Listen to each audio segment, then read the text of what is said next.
What's up, everybody? My name's Devin, and I'm going to be doing an original play-by-play of the Dodgers game tonight. It's still spring training, so no reason to get too worked up about it. But it's the Angels versus the Dodgers, and it's just going to be fun to watch just because it's the Dodgers versus the Angels. And Matthew Kemp is up right now, and he's going up against this guy Shoemaker. And honestly, people, I am not the best. I don't know the most about baseball, but Shoemaker, that's pretty funny. Here's the pitch. Swing for Matt Kemp, and it's fouled away. It's 1-2, bottom of the second, still 0-0. And looking like in the preseason, the Dodgers are 16-14, so that's really not that bad. And the Angels are 12-19, so both these teams are probably going to be pretty decent. Actually, I don't know. I just made that up. Anyway, let me just make sure all my computer stuff is good. And you know what? Baseball is just going to be super annoying if I have to keep on hitting refresh. Man, I just burped. Thank goodness no one's going to be here. It's just, this is a little bit of a test run. And, and there's hockey on right now, too. So I should probably be doing that. And Ludwig, the miniature schnauzer, I think he keeps on looking out the window. And I think, you got to go poop, dude? You got to go poop? I don't know. I think Ludwig might be a little bit mad at me. Anyway, here's the pitch to Matt Kemp. Strike two, 92 miles an hour on the outside corner. And I don't know too much about the Dodgers right now, but oh no, this is Barnes. Barnes is up right now, so maybe Kemp is out. So Barnes is up right now, and I remember him. He was, I think he was the center fielder or the shortstop. I don't know. It's gonna take me a little while to get warmed up again, people. Thank goodness no one's gonna be here. And the umpire just called a strike, chewing on gum.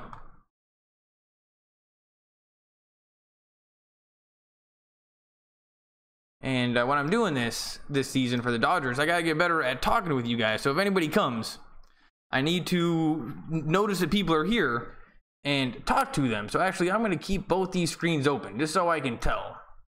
One of the reasons why I suck at basketball is because I have to go do the basketball and I have to just pick one or the other. But according to this one guy, Dan the Laker fan, who's my new YouTube hero, he's talking with everybody the whole entire time. So anyway, I've got to do more of that. And that was strike three.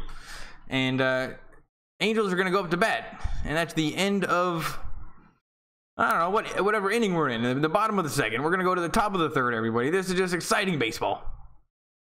And last season, during the kind of the downtimes of doing Dodger games, I would read Dodger news. And that was actually probably the best way to kind of get up to date on what was going on. But, I forgot to hit go live on Facebook. Go live on Facebook.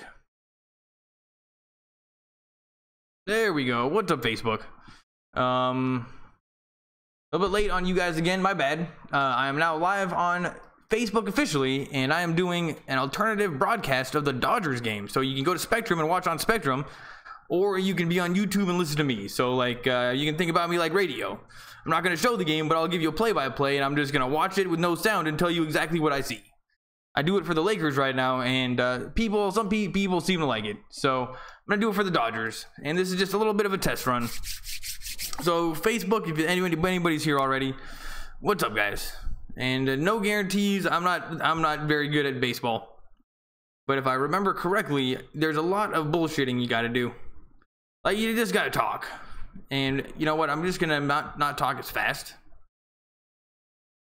Because it's baseball and it's a different tempo. In basketball, you just got to go fast. But in baseball, you got to have that baseball voice. And it's 2-1, bottom of the sixth inning. You know, I got to do a little bit more of that. And I just got to talk with you guys more. So if you're here, make sure you leave comments. Let's talk about the Dodgers. And you can tell me what I don't know, but what I need to know. And right now we're on commercial break. And we're taking a look at Cowherd, Colin Cowherd. And honestly, I think that I like him. I mean, anytime I've ever heard him say anything, I think, yeah, he's totally right. He's smarter than me. And now we're back. Fox Angels, brought to you by Casino Morongo. And we're at Dodger Stadium. And we got a lot of empty seats at Dodger Stadium. So probably not too much demand for Dodgers on YouTube tonight. But here we go. Number 19 for the Angels is up right now. Here in the top of the third, his name is Jeffrey Mart. Jeffrey Mart batting 173. And here's the pitch from Rich Hill. And honestly, I didn't put too much thought into this guy in my whole entire life until my friend, her podcast, she's got a Dodgers podcast, and they went on for 15 minutes on Rich Hill. So if you guys want to know more about Rich Hill, go to their podcast. But he's pitching right now. He's a lefty. And I'm trying to remember exactly what they said. I'm pretty sure that they said that he was like a journeyman. And he's like an old guy. And then the sound engineer said that he would lick his finger if he needed to in the playoff time to make his finger better. That's what I remember. Anyway, that's a different podcast. I'm off the rails already. There's a swing, ground ball to the shortstop, and they throw it over to first base. And let's hope that that's the rookie that's not a rookie anymore over there at first. Remember, he was the lefty, Corey Seager? Or not Seager. Who was the guy that was the lefty that was just hit bombs? All he did was strike out and hit home runs. Bellinger. Let's hope that was Bellinger over at first. Because, man, I like Bellinger. And then we haven't not seen Justin Turner yet, but he plays third. And wow, crazy curveball from Rich Hill. And that's a strike one to whoever this guy is. Short guy on the Angels. And none of these guys shave. They're not groomed. And that's strike two. And this guy's name is Cozart. He's 0-for-1, batting .340.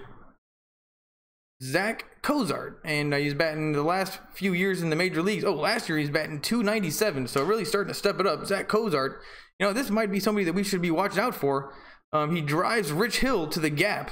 And that's going to be a base hit. And there's Yasiel Puig. So good to see Yasiel Puig out in the outfield. He's my favorite. And maybe I should bring up like the starting lineup just so I can get everyone's names again. But yeah, Yasiel Puig. Honestly, I think that he's my favorite. Just his personality, the way he plays. You know, sometimes a little bit of an emotional roller coaster, but you know what? I can get on board with that. 89 miles an hour, strike one, and it looks like Rich Hill's pitching some gas. Trout. Oh, I've heard of this guy before. He's batting .304. And this guy's name, I think, is Mike Trout. And was he the guy that hit the foul ball and the guy fell off the second story, the bleachers to try to catch it and died? Is that Trout? Anyway, I think I know this guy. And the Spectrum website really not coming in HD right now. This is like worse than back in the 90s. Back when you had like 30 channels. And I didn't even see what happened, but I think Rich Hill just beamed Barnes behind Barnes, the catcher, just got nailed with the pitch. And the coaches were coming out saying, dude, don't be such a wuss. You're a catcher. And then Barnes is going, yeah, but I'm a small catcher. I weigh like $150. And then they're saying, all right, fine. Just preseason, but just don't be a wuss. And would love to tell you what happened in high definition slow motion, but it is just too blurry. Thanks a lot, Spectrum. And, you know, I get pretty fast internet. So, Spectrum, you do pretty decent on the internet. Well, this is one of those problems where no matter what, you're going to blame Spectrum. Whether or not it's the internet's slow, because the internet might be a little slow, or just the website sucks. Either way, you're going to blame Spectrum. Who are the announcers for Major League Baseball these days? I don't know. This is just a little bit of a test run. I should probably be doing hockey, because I really enjoy doing hockey. I enjoy watching hockey as a sport and learning about it because I know nothing about it. And I just recently got into it. I enjoy watching it as a sport and learning, but I just don't know anything. In baseball, you know, it's just laid back. Anyway, thanks for being here, anybody. If anybody's here. Here's the pitch. Two guys on. How did two guys get on? I don't even remember that. Oh, Trout? You know what? Was he hit by a pitch? Oh yeah, it was the one guy. Anyway, Justin Upton is up right now. And there's two guys on with one out. And somehow this inning is getting away from Rich Hill. That is hit hard to Yasiel Puig. Diving catch, but Yasiel Puig misses it. And that's going to be bases loaded with one out here in the top of the third. The Angels are getting something going. And I honestly did not tell if he even got a glove on that ball because it's so blurry. Can't see shit. So I'm going to refresh this stream. I'm going to refresh Spectrum website. And yeah, he got his glove on the ball and hit the mitt in the center. That should have been a catch. And Yasiel Puig, sometimes a bit of a spaz out in the outfield, but that's what we love him for. And better he does this in preseason than during a real game. And the website is still buffering. Anyway, thanks for coming, everybody. Gonna have to do a lot more talking with you guys during the game. So make sure you leave a comment, ask me something stupid, I will answer. But you know what, still not too many people here. And on Facebook, nope, nobody on Facebook. So yeah, make sure you leave a comment, say something. I'm trying to make this fun. But with the Dodgers in the playoffs last year was just fun no matter what. So maybe I should just wait till it's not spring training, and they keep on showing this replay over and over again. And wow, that just hit Yasiel Puig right in the glove. And it was almost like his shiny new blue glove was too firm. He didn't put the oil on it and then wrap the ball around it overnight. Yasiel Puig looking a little frustrated out there, but let's just, you know, he's got to remember this is preseason and to save those emotional upswings for when it matters, because that's when we want him to kind of use it well. Here's the pitch from Rich Hill. 88-mile-an-hour fastball, and it's a ball. So it's 1-0 to Albert Pujols. And wow, this is these Angels have some pretty good batters, and I didn't know they started the good people in preseason. But here's Pujols with the bases loaded and 1 out. And Rich Hill, who, besides these girls talking for 15 minutes about him, I've never been too impressed.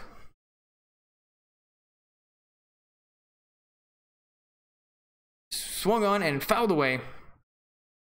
And if I were you guys, I would get to a TV. But if you can't get to a TV, I'll give you the play-by-play. And during the long, slow season, I'll do Dodgers news, and maybe I'll do the first innings or the last innings. I don't know. I can't do the whole game. Here's the pitch. And that's ball 2. So it's 2-1 to Albert Pujols. The bases are loaded, and actually the outfield, pretty decent sales for a Monday night at Staples Center for a preseason game. So, you know what? I have a feeling that this is just, I think the Dodgers, oh, that's hit hard. Very hard by Albert Pujols to the gap. And Matt Kemp is out there really slow, actually, trying to field it.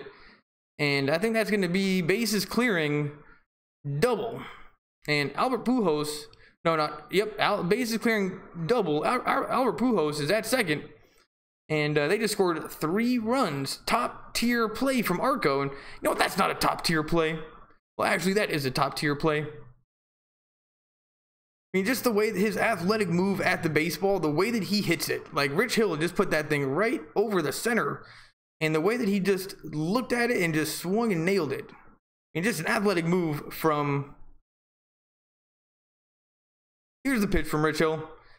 And, you know, they're just lighting him up. That's a shot to the gap. Another run's going to come. Oh, no, Pujols is too slow, and they're still not going to get him. I have never seen anybody as slow as Albert Pujols in my whole entire life. And they still did not get him at home. That was a mistake from Barnes, I think. And Matt Kemp, slow on the play before, and something just happened on that play. And this is not top-tier defense from the Dodgers. And the Angels are just lighting up lighting up Rich Hill right now. And you know what? I don't like him. He's too old. He throws curveballs that sit on a table. Oh, and that seemed like a good throw from Kemp from the outfield, but Barnes could not handle it. And that was going to be a close play no matter what. But that was just any other throw. I think that should have been an out. It should be 2 outs, and it should be 3-0. And you know what? I'm already getting all psyched up. I mean, this is what happened. The last thing that I remember about the Dodgers was us getting blown up in Game 7. So, you know, I'm a little testy. I'm sorry. Here's the 1-0 pitch to whoever this guy is. Calhoun at 362. Curveball falls off a table, and that one was called a strike. So it's 1-1. Cole Calhoun. Last year, average versus lefties, 223. 2 years ago, 290. So this guy's up and down. Looks like a little short, fat guy. Rich Hill looking groomed. But you know what? These pitchers, or the batters, you can totally tell that their eyes kind of light up a little bit. Their eyes light up a little bit when Rich Hill is about to swing. And I don't know how up to date I am talking. Save time, check online, Bank of America. And I did online Bank of America banking today. And it is awesome. And it just sucks that not everybody is on Bank of America so you can do transfers and stuff. But that's why you have Venmo. But I don't know, I think if we all just jumped on the same bank, that would solve the most problems. Bank of America, let's just all do Bank of America. And Rich Hill just struck that guy out. And Calhoun's walking off looking like a fire hydrant, but you know, a fire hydrant that can walk. And Rich Hill, old guy, getting lit up right here in preseason in the bottom of the third inning. He's going up against number 44, Riviera. And this guy's also batting over 300 and still a man at second base. So we're not out of the woods yet. But this guy's looking like a baseball player, not shaved. Oh, he swings hard. That's hit to center field. Get underneath it. And oh, Taylor, I remember him too. Taylor, center fielder, catches it, so that's 3 outs. So you know what, we're going to the bottom of the third. Dodgers are down by 4, and it was because Pujols looked like a badass. You should have seen the way that he swung at that pitch. There's just no way that he was missing it. It was an athletic move. It was exactly what Pujols does. And why Rich Hill would put it in his wheelhouse like that, who knows? Maybe he's going to challenge him because it's preseason. But I don't know. It seemed like a terrible pitch at the time.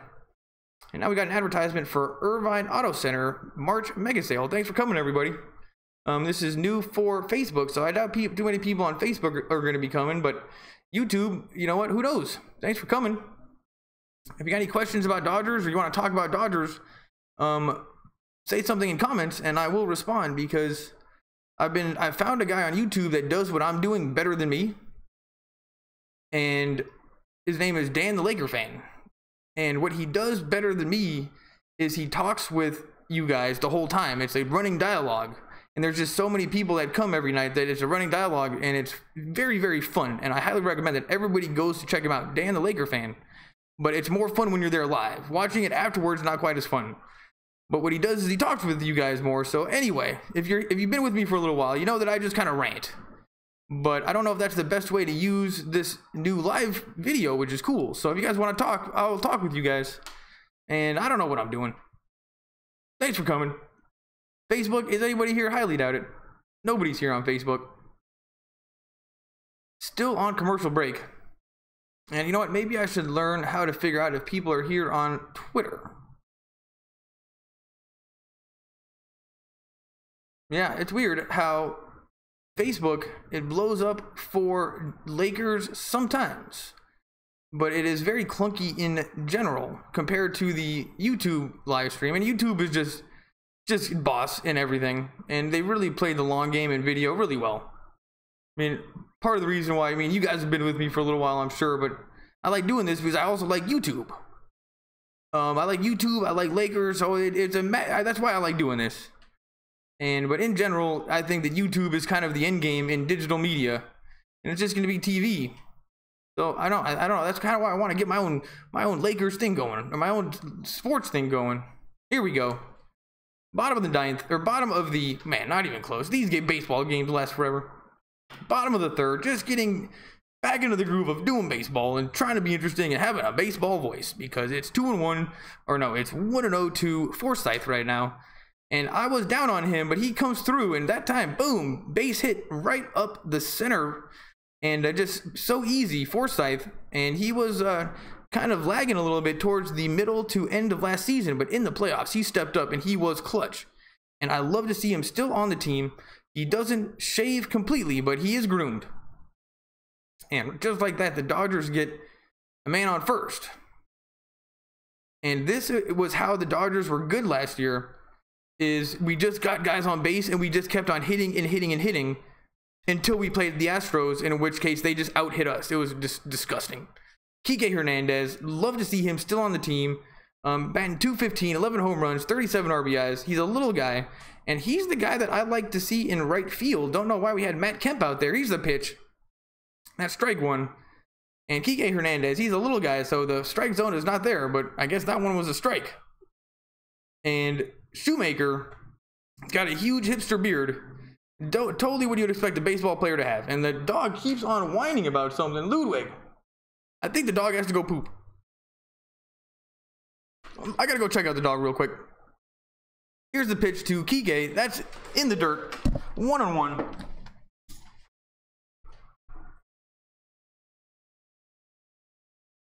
on, dude.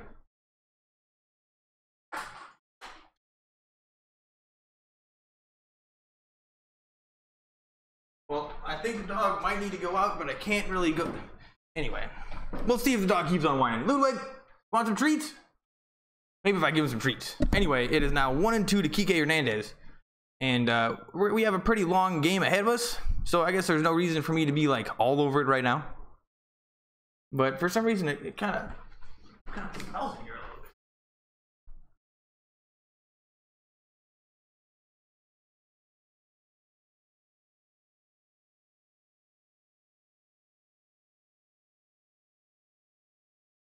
Dog is acting a little bit funny. Hold on, let me just take a look.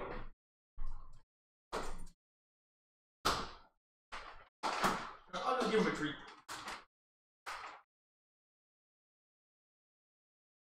I'm doing Dodgers. I don't know why. I forgot I should have watched you before the Dodgers.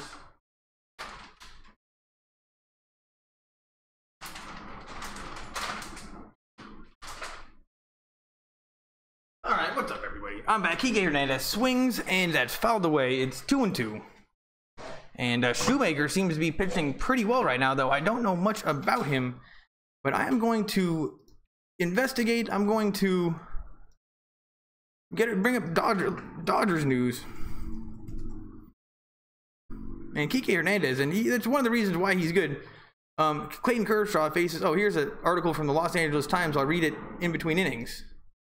I like the LA Times Dodgers articles. Here's the pitch, 2-2 pitch, down away in the dirt, and it is 3-2. And Kike Hernandez is fighting back. And right now, Matt Shoemaker has 36 pitches, 14 balls, 22 strikes. But Kike Hernandez is not letting this one get away for free. He sees the opportunity with a man on first with no outs. And I know something makes me think he's going to walk. And while the LA Times website is just loading and got videos going and so annoying, here's the pitch. Swung on, strike 3. And that would have been ball 4. And Kike Hernandez goes down swinging. I liked that at bat nonetheless. And here it is in slow motion, and that is just a perfect pitch actually. Slider on the outside corner, and Kike Hernandez he knew he got fooled. And Matt Shoemaker last season, slug, those numbers I don't understand, but sinker, slider, and four-seamer splitter. I think that one we just saw was a splitter. Don't know for sure though. And who's up right now? Wait, are they showing the Dodgers on? Are they showing the Dodgers on the internet right now? The Los Angeles Times website, I think, is showing the game. Nope, they're just showing the highlight that just happened. What are they doing? Anyway, I'm gonna close that. This is why we can't go to websites anymore. Oh, here's Rich Hill. Batting nothing, just standing in there, being the hitter, and that Kike Hernandez at bat just means so much more now, actually. He shows bunt, puts down a bunt, and actually a pretty good bunt. And they're going to get Rich Hill at first base. So now Dodgers have a man on second with no outs and the top of the order. And I was talking about the LA Times website. Like, you just go and you want to read the article. It's a good title. Clayton Kershaw faces a year unlike any other in Dodgers career. Like, oh, that's a good article. You go to it and it just loads with all this garbage. Pop-ups come up. It's just, come on. And I got that ready to go for in between innings. And here's Chris Taylor. And man, gotta love Chris Taylor. Batting average last year, home 237, on the road 336. So he is an on the road batter. And you know what? I just have such a good feeling about all these guys, and just good to see them again. Though the last time I saw them, we got our asses whooped in Game 7 against the Houston Astros, and out of nowhere, the best damn Dodgers team we ever fielded, and we got our asses whooped by the Astros. How did that happen? Anyway, great pitch from Shoemaker, called ball 1. And that was an 82-mile-an-hour pitch over the inside corner, and called ball, and check swing from Taylor. So good eye. And tonight he's 1 for 1. So you know what? Let's just go for a home run right now. Make this 2-4. And I'm gonna go up Dodgers lineup. Here's the pitch, swung on, and that's to third base. Third base throws him out at first, and that's 3 outs for the Angels. And we're going to the top of the 4th inning. And I'm just going to, off to commercial break, I'm going to refresh the video to make sure that's up to date. And Los Angeles Dodgers Twitter, well, let's just go to ESPN. Let's just go here. Let's just go through the lineups this week versus the 226. So we got C. Taylor in center field, Chris Taylor in center field, and then we got Corey Seager at shortstop, Yasiel Puig at right field, Cody Bellinger at first, Matt Kemp in left field, Barnes in center, Forsythe at third base, Hernandez at second base, and Rich Hill pitching. And there's one problem that I see here, and I don't see where Justin Turner is. Roster. Let's go to the Los Angeles LA Dodgers roster. And not lineups. And we have let's see, here's the pitchers. Oh, here's a list of our pitchers.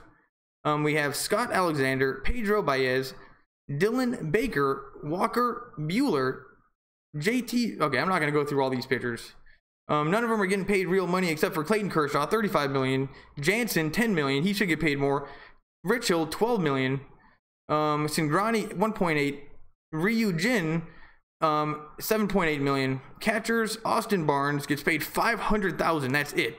Yasmani Grandal, $5.5. Infielders, Cody Bellinger, Justin Turner getting paid $12 million. That is so good to see. Chase Utley getting paid $2 million. Outfielders, Yasiel Puig getting paid $6.5 million. And you know what? This team, it seems like we should be paying more money to people. Anyway, here's the pitch from Rich Hill, top of the 4th inning, and I just have to go a little bit slower because baseball is a different pace, and I'm just so used to going fast. And you know what? This is probably just going to help my basketball play-by-play, and just like that, the Angels rip one into left field, and Rich Hill continues to get slaughtered, and the Angels have a man on first. And the dog is whining about something. Hold on, everybody. Now, this is just a little bit of a test run. If nobody's here, that is okay. Oh, Chazzy Chi, hello again. I'm going to be doing this for the Dodgers, and this is just a little bit of a test run. So, you know, you can go in and out. You don't have to stick around. But thanks for coming back. And my dog is whining at the door. And you know what? Good pitch from Hill.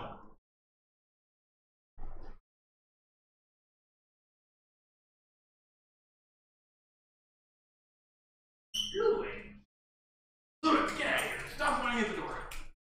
Stop whining at the door. And honestly, I think maybe people are moving in, or I'm going to close that.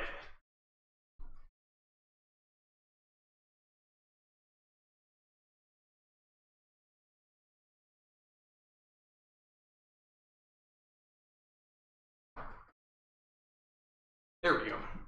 One of the things that I'm going to need to do if I want to continue to do sports games like this is I need to learn how to get the sound of the game, but without the announcer. So then you guys can hear the sounds of the games, but me announcing. And actually, from an audio standpoint, that's a very, very difficult thing to do, especially because this is all live. I have to do it live. And as soon as you do it live, you can't really do any editing or any kind of funny business in Adobe. I mean, Adobe editing is awesome. You can even put dragons in your videos if you want, but you can't do that live. So,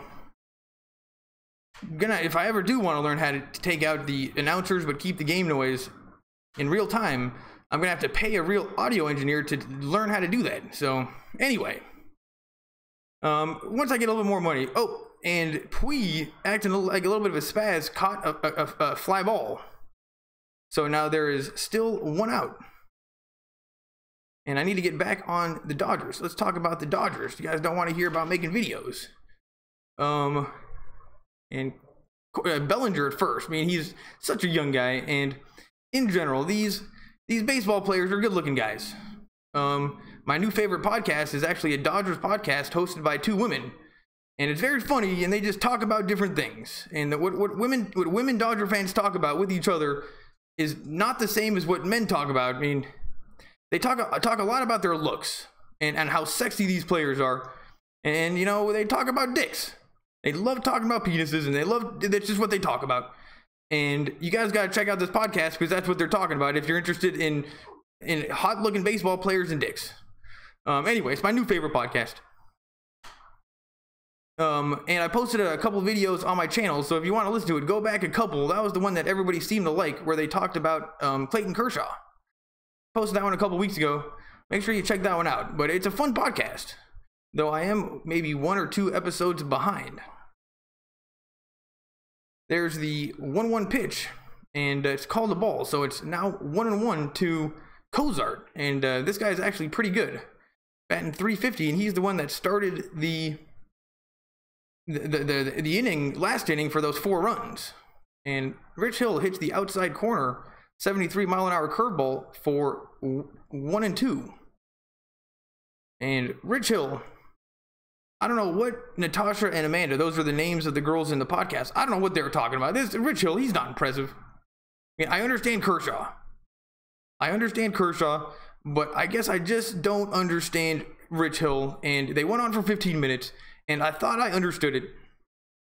Never thought that I'd listen to 15 minutes on Rich Hill, but it was the best 15 minutes ever. I was on board, and now that I'm watching a pitch, not on board anymore. And great play from Forsythe. Caught a ball. It was like a hard hit ball. Forsythe caught it, and that's 2 outs. And that's a situation where they could have easily been a run or been people on. And number 7 sits down. He's pissed because he knows that was close for being almost a perfect hit ball up the line. But Forsythe was on the ball. And I thought this guy was a little underwhelming. I thought he was boring. I didn't like his personality. I just thought he was boring. And wow, did he prove me wrong in the playoffs. He just knows exactly what he was doing, Forsythe. And for some reason, he's playing great at third base so far. And Rich Hill, fastball, 88 miles an hour, strike 1. And Trout, who hit the ball pretty good last time, is up to bat again. And this guy looks pretty badass in the batter's box. I wouldn't want to pitch to him. And looked like a perfect curveball, but called a ball. And I guess in the preseason, they don't have the computer that tells you if it's a ball or a strike, because that one would have been called a strike. Rich Hill throws it over to first, and number 17, an Asian guy for the Angels, I guess taking too big of a lead. And Rich Hill's on his 64th pitch already, and you know what? I'm kind of having fun doing baseball. It's just different, and I gotta just remember to go slower. And crazy curveball, strike 2, and that was a big swing and a miss for Mike Trout. Rich Hill got him on that one. Maybe used that one a little bit too early in the count. Would have liked to see that pitch for strike 3, but nonetheless, Hill's got him at 1-2 with 2 outs. Here's the pitch. Strike 3. Huge swing and a miss.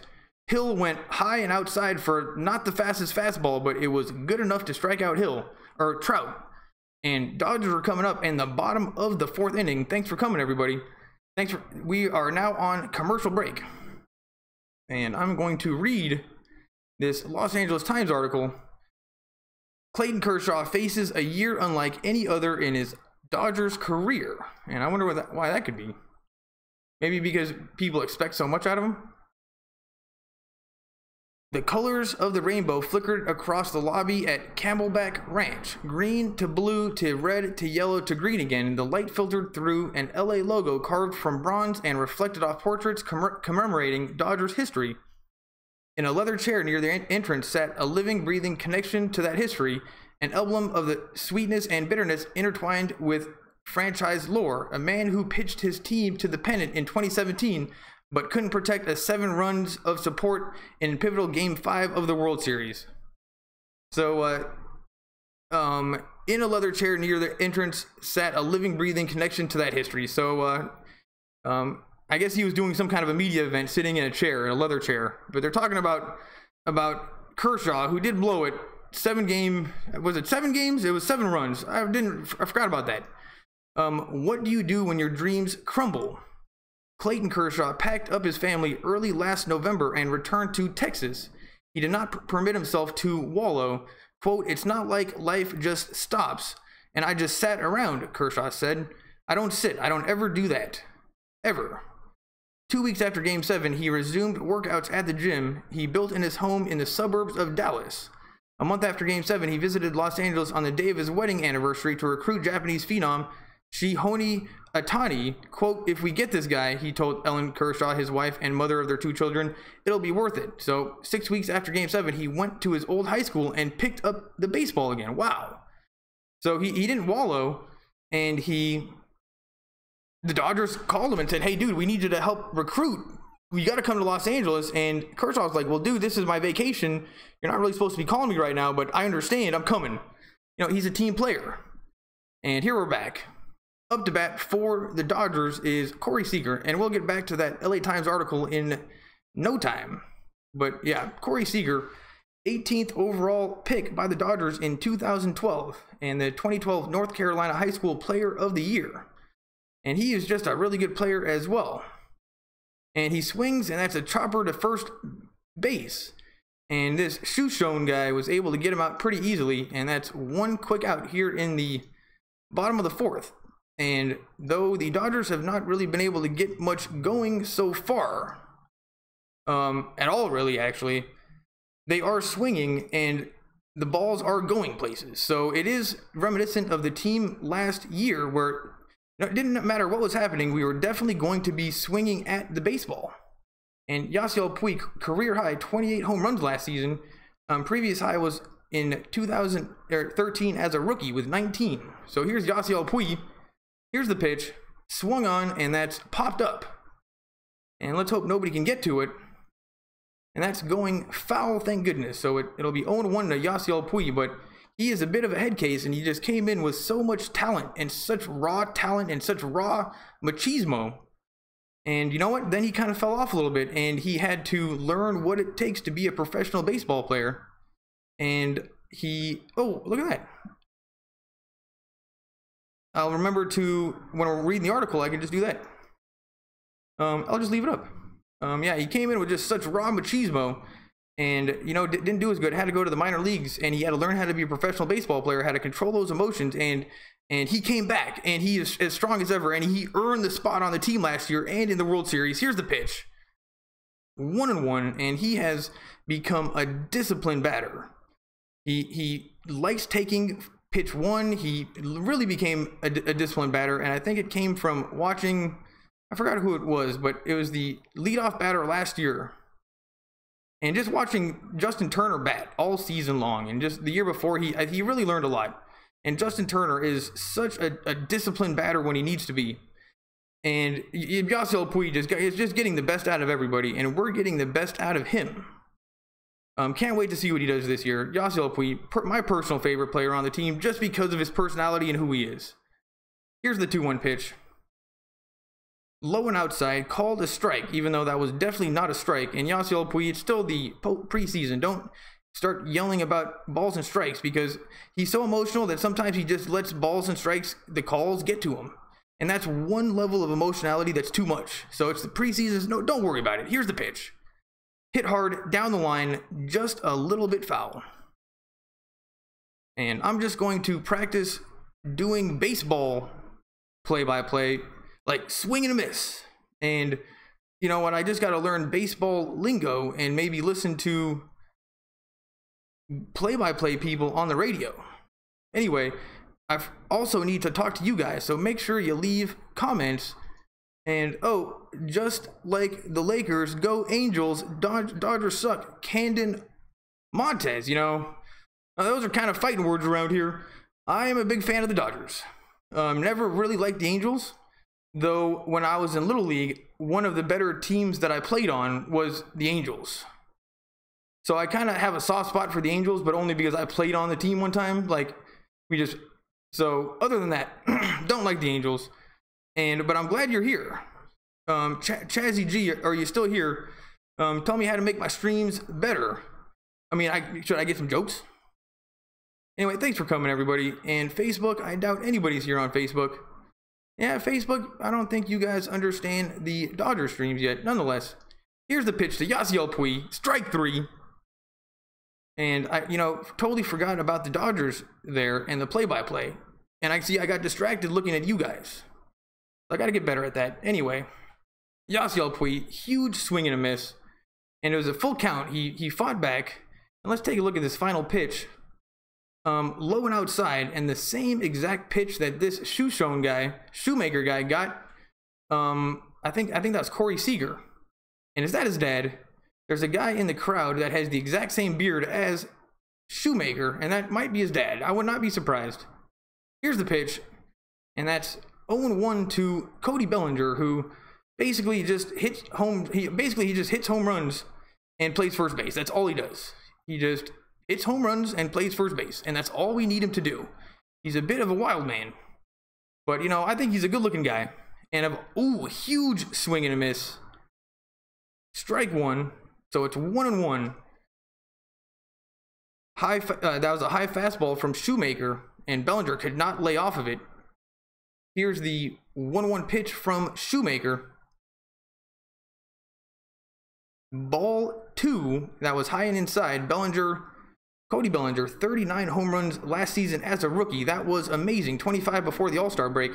He was not mentally experienced enough to handle the playoffs and the World Series, but we were so happy to have him on the team. He's exactly what we needed. But in the playoffs, if I remember correctly, he did not rise to the occasion, and his swinging for home runs or striking out just got worse. And he just saw him taking swings at stuff that he just didn't do all season, but for some reason against the Astros, he did it. Here's the 2-2 pitch. Ball 3. And Shoemaker missed that strike by who knows how little. It was a very good pitch. High fastball, but was not called strike. And it's a 3-2. And let's just get a home run from Bellinger and get some kind of points on the board. And he's walked. So Bellinger takes first base, and that's always good. Last year, the Dodgers, that's something that they were good at doing, which was just swinging and batting and hitting and getting on base and getting hit by pitches. And we're looking at you, guy from the Phillies out of nowhere, Chase Utley, or walking. And Austin Barnes, the number 1 batter on the team, was so good at walking. It was amazing. So we always had a guy on first base. Matt Kemp, 2001 runner-up NL MVP for the Dodgers to Ryan Braun. Career high 39 home runs. So he was almost an MVP way back in the day. Matt Kemp tried to do it again this season. Here's the pitch. Fastball, swing and a miss. And it's 0-1 to Kemp. That looked like an athletic move if I've ever seen one. Beautiful swing, just missed it. And I think that Shoemaker might actually be a pretty good pitcher. He's showing me some stuff. Here's the 0-1 pitch. Low and outside, 82 mile an hour slider. And that's the pitch that he's been getting everybody on, strike 3. But he starts the strike 3 one over the plate. That one didn't even start over the plate. So Shoemaker, you just showed Matt Kemp that pitch. Don't even try him later in the count. He's going to hit it. Here's the 1-1 pitch.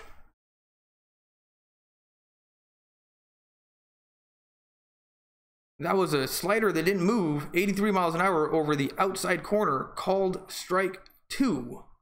So it's 1-2 to Matt Kemp, and I don't know why he didn't swing at that one.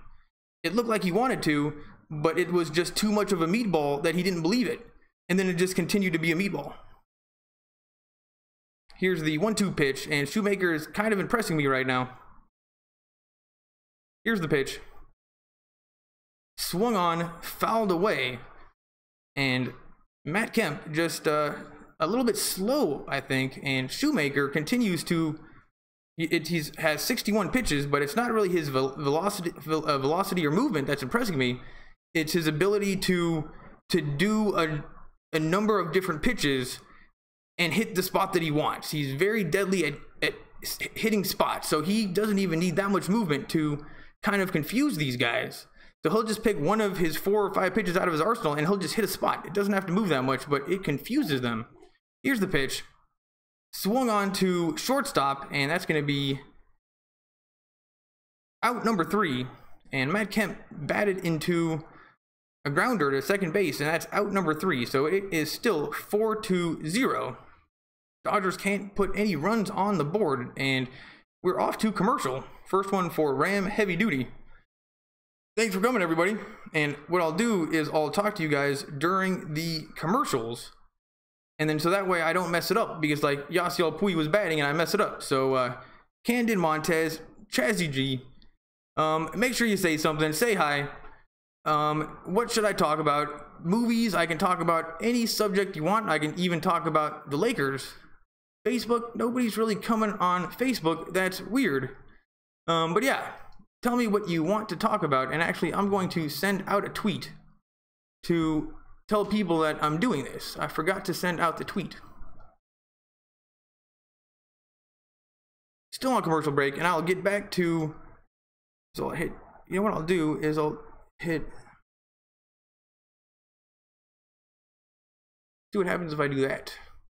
I'm going to share it from the YouTube window, like the control panel of your live stream. If you go to the bottom right corner, they give you the link. And I'm just going to hit share from there. Because usually I just control, you know what? Forget doing it that way.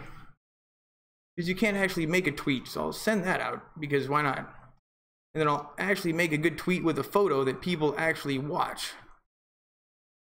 So here we go. So now I'm going to make a tweet. Anyway, still just kind of warming up, people. Thanks for coming. And I gotta check my notifications on Twitter, actually. Got a lot of them. So I'm just gonna put Angels. I mean, I don't even really know how to spell Angels. I keep on spelling it Los Angeles.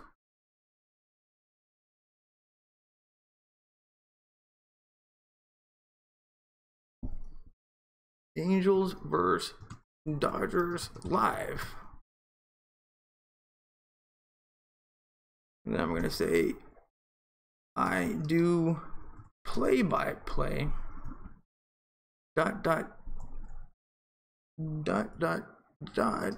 Control V link. Now I'll do some hashtags. Hashtag Dodgers. Hashtag Angels. Hashtag MLB. All right. Now add, oh, somebody just hit against the Dodgers, and the Angels are gonna have a guy on first base. I'll do that photo. All right, send out the tweet. There we go. Sending out the tweet. Learning how to do the social media. So basically, when you're doing this, you need to like make your videos good. So like on YouTube especially, because it's tied to Google search, I need to make this piece of media, this video, this live stream, this play-by-play that I'm doing good. And that's the main priority, is making this good.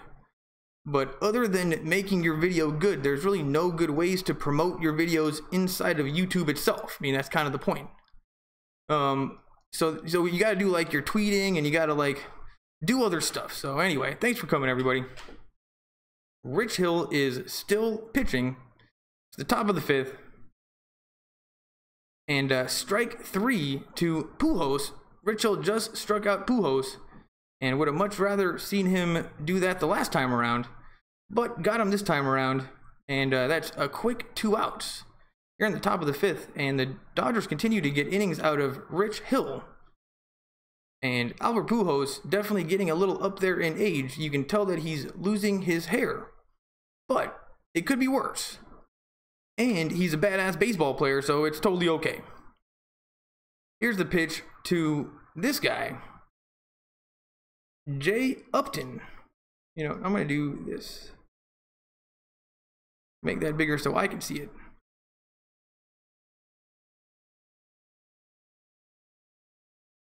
I'm going to have to figure out like how to set up my screen so everything is convenient.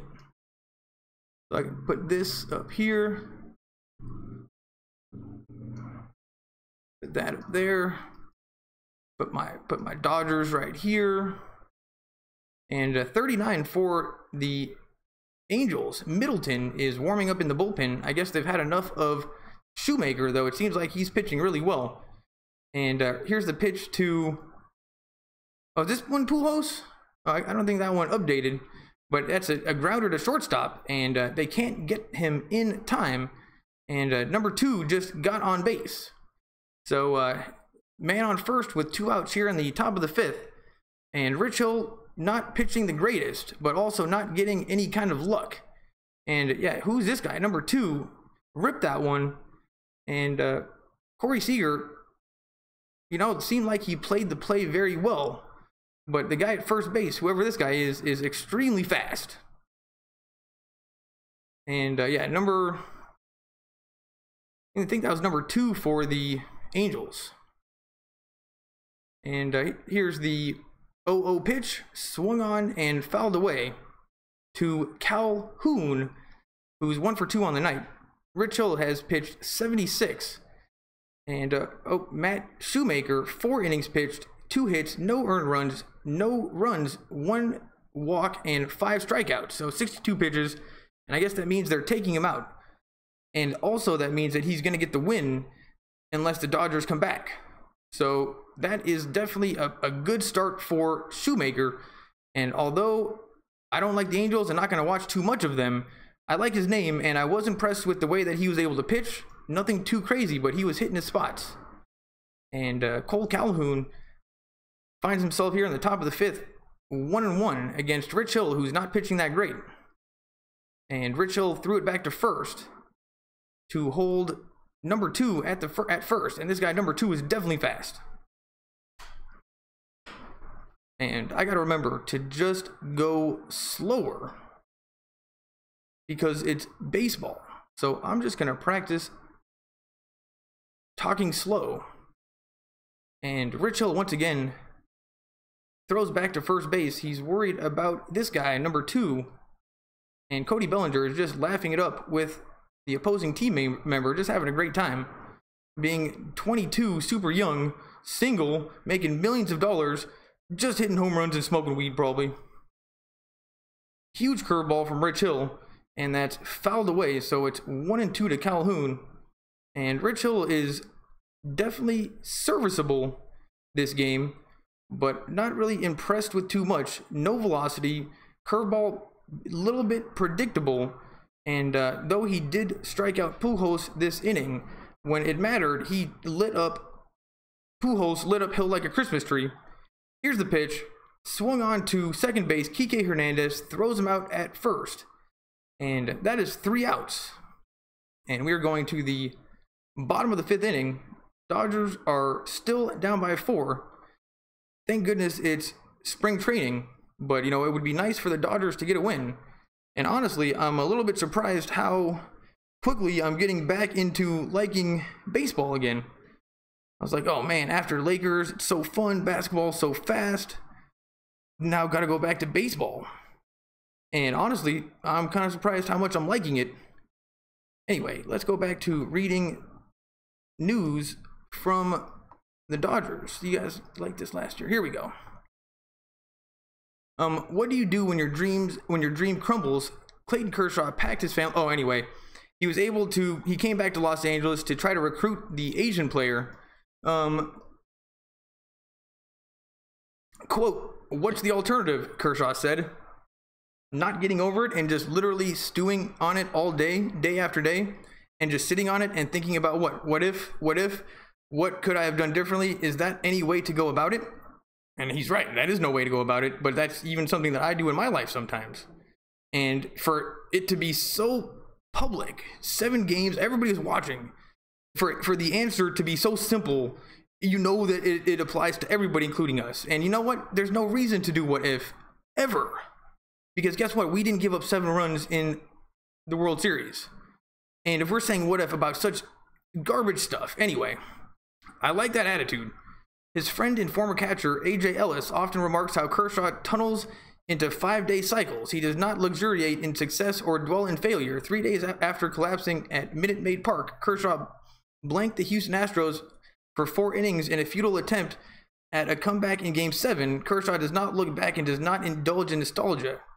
That same logic applied this winter, even after finishing 1 victory short of a title, even as he prepared for what might be his final campaign as a Dodger.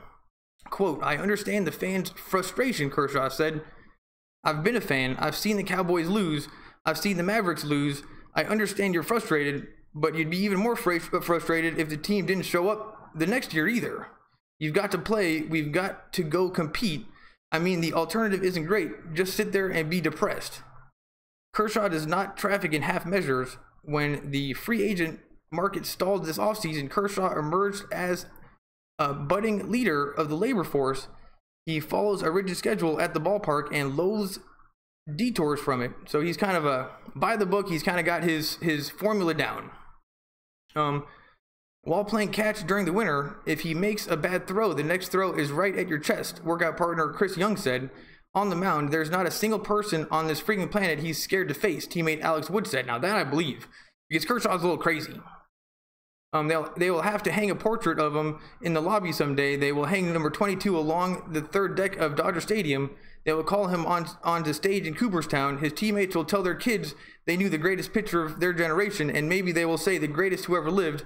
In a game that involves so much uncertainty, these things feel inevitable. But what about next year? Anyway, get back to the article. I do like that article. And Austin Barnes is up for the Dodgers right now, and it's 2-0. And there's a new pitcher, Middleton, for the Angels. Not totally sure why they took out Shoemaker, unless they just want to give somebody else some reps. So we got a new pitcher, and he's got red kind of dreadlocks, and I do like his style. Like, he's kind of got cool, kind of longish, kind of not dreadlocks, yeah, dreadlock hair, and it's kind of back, and it's painted, it's colored red, same as the Angels colors. And this guy's got badass hair. I like this guy a lot. Middleton, here's the pitch, swung on to the shortstop, and they're gonna throw him out at first base, and that is a very quick out for the Dodgers. And Austin Barnes batting 114 so far in the preseason. That is not good. I wonder what his on base percentage is, but that's not good. Up right now is number 11, Forsythe. And I like that his beard is groomed. He's definitely married. You can tell he's married because his wife makes sure that he makes that thing, keeps that groomed. And he's not like the Flash kind of player that could have like kind of a crazy beard. No, he's just show up 5 minutes early kind of guy. ABC, keep it simple, stupid kind of player. And career high 20 home runs in 2016 for Tampa Bay, 6 for the Dodgers last year, but he played better than that. Here's the 0-1 pitch in the dirt, and that's going to be 0-2. Middleton, 88 miles an hour, and I haven't seen much velocity coming from any of the pitchers so far this year. And now we have a shot of Dave Roberts. Haven't had too many of him, and he is, sometimes I think that he likes to outthink everybody, and he likes to get too cute with his lineups like he did in the playoffs last year. I mean, it totally worked up until the Houston Astros, and then getting cute with the lineup finally didn't work. But I think he might be a baseball genius that I don't understand, but sometimes he gets too cute with it. It's like, dude, just pick a lineup and go with it. But I'm not going to second guess him. He's a good coach. He obviously is. Forsythe rips it to right field, but the right fielder catches it. So that's going to be 2 outs. And 56. This guy looks like a jackass. Short, stubby guy. He's got a little goatee.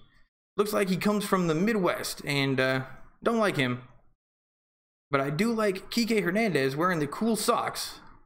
And he was acquired from the Marlins in 2014 in a 7-player trade. Wow, I didn't realize he has been on the team so long. I thought Kike Hernandez was young. Here's the pitch. Strike one, 97 miles an hour. And it turns out Middleton does have velocity, and Kike Hernandez just didn't see that one coming. And it didn't move at all. So, I don't know. He's got a little small strike zone, but that one was called a strike. It was right on the edge. Here's the 0-1 pitch. That one, 96 miles an hour, called a ball. And that was just a little bit lower than the previous pitch. So Middleton liked that first one, tried to double it up, but just missed his spot by a little bit. And yeah, so far I like the way that Middleton is pitching as well. He looks to really care. Here's the pitch, swung on, and that is popped up, out of bounds. And it is 1-2. And Kike Hernandez is going to make the pitcher Middleton work for it.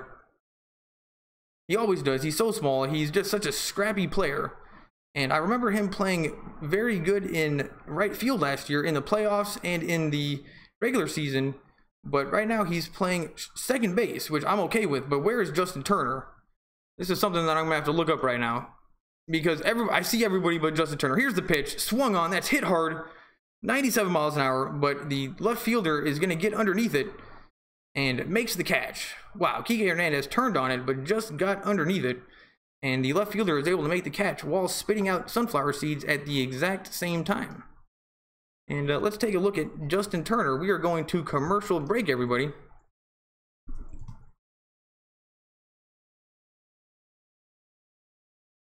Uh-oh. Uh-oh. This is not good. Cody Bellinger will hit third in Justin Turner's absence. He's like my favorite player other than Puig. Oh man, and this, this article got a lot of when Justin Turner, oh my god, he broke his wrist. And why can't these damn articles ever just load and we can read the article and then just leave it at that? There's always pop-ups, you can never just read it. Here we go.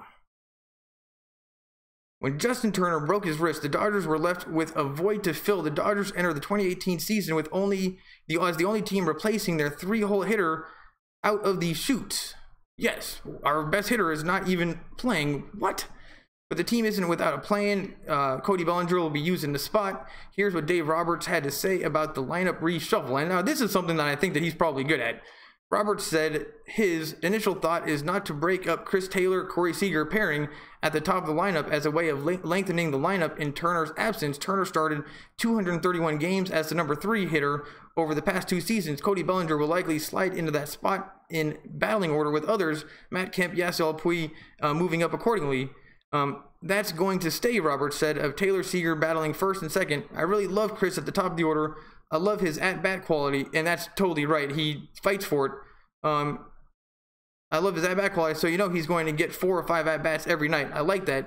He gets on base, he can slug, and I think Corey to leave him out on the top of the order somewhere. All right, so traditionally, a manager has the thought to split up his lefties in the lineup when the pair of hitters is Corey Seager and Cody Bellinger. Oh, and the Dodgers have a new pitcher coming in. Anyway, so how long is he out for?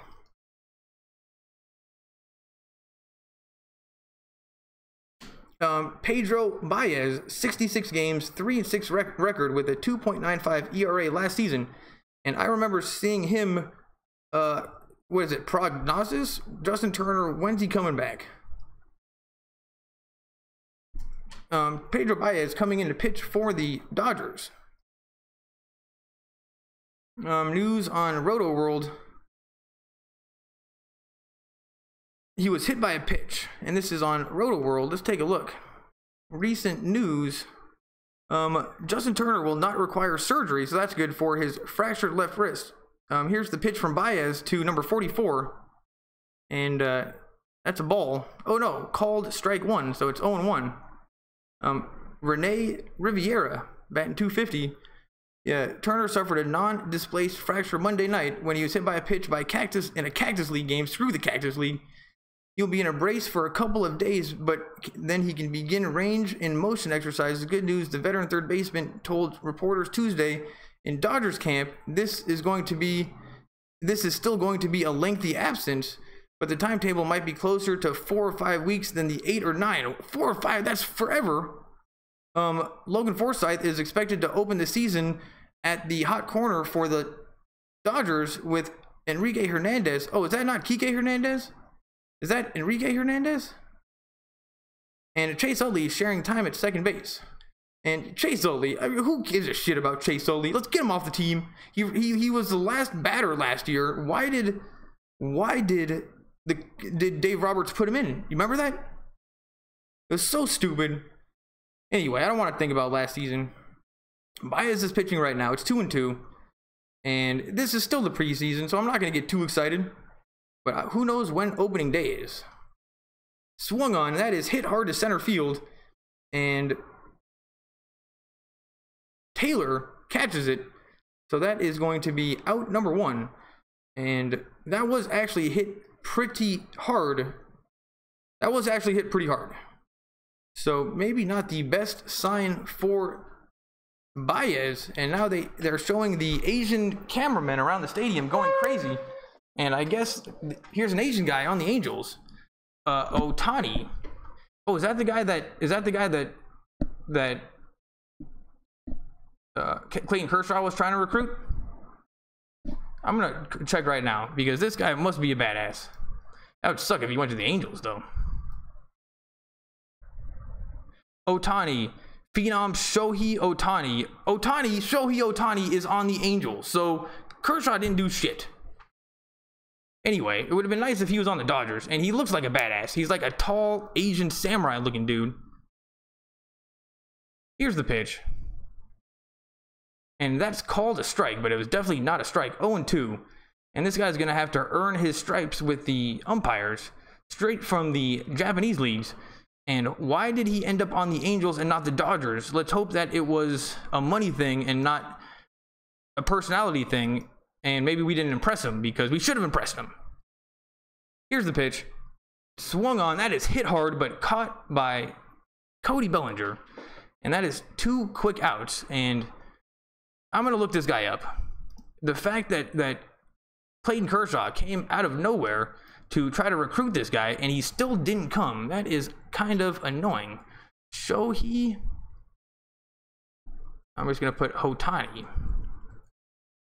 And has there been like a really good Japanese player on the team since, or in baseball since the guy in the Marlins, Ichiro? I always really liked starting with Nomo, the Japanese players coming and playing in the major leagues, but just doesn't seem like there's as many as there should be. Who's batting right now? Jay Mart is batting. Swing and a miss. And Baez looking like he's in the zone. 86 miles an hour. Not a lot of gas, but it worked. And Jeffrey Mart, 4 home runs in 45 games last season. Career high, 15 home runs in 2016 in only 88 games. So this guy Mart can hit. Marte.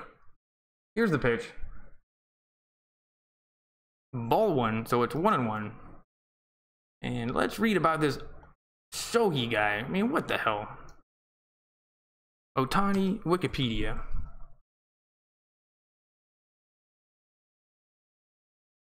Here's the 1-1 pitch to Marte. That is some high chin music, 96 miles an hour.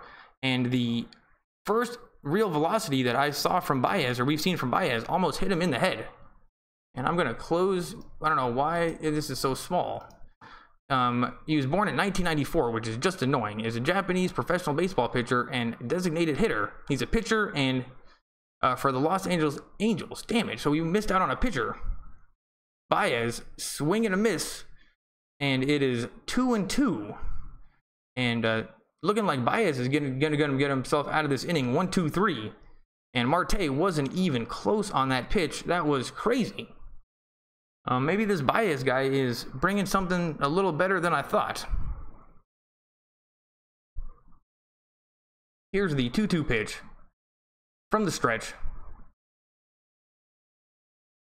That was low. 87 mile an hour breaking ball. Tried to get Marte to bite, but he didn't do it. And that was a great pitch because it was, you know, he tried. It just wasn't quite close enough. On deck is Cozart, who is also a very good hitter. So, You know, if this guy gets on base and then we can get Cozart out, that wouldn't be so bad either, just to get him out.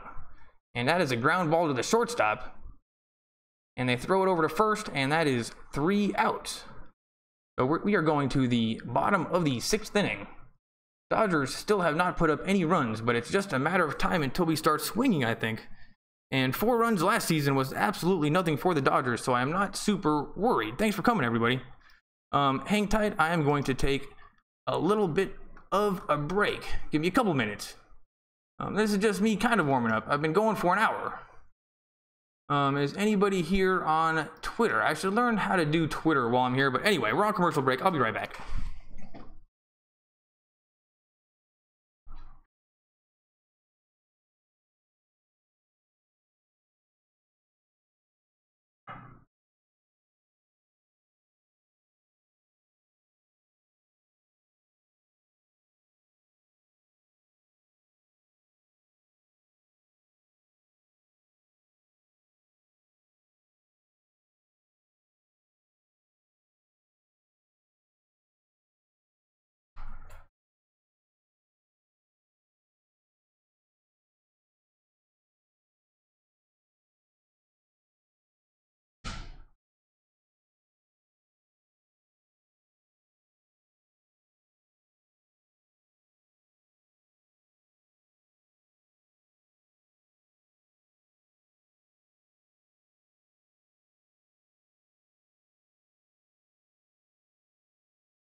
Galen, you with Gina and Alex? How long are you talking about?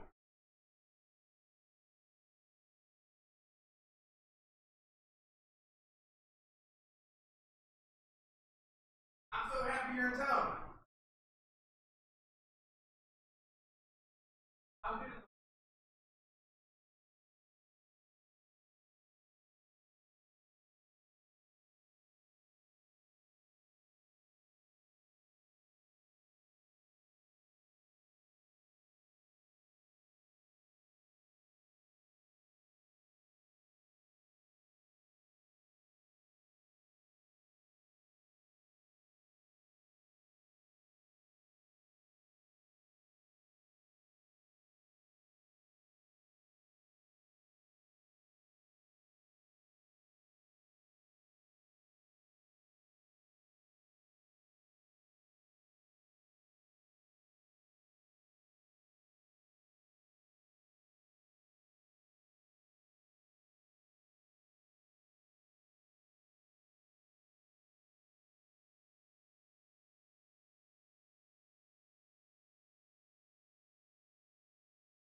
That's awesome.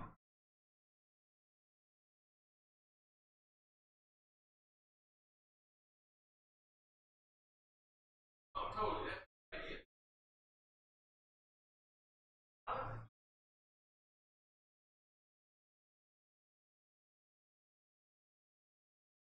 Hey, I can hang out with Alex.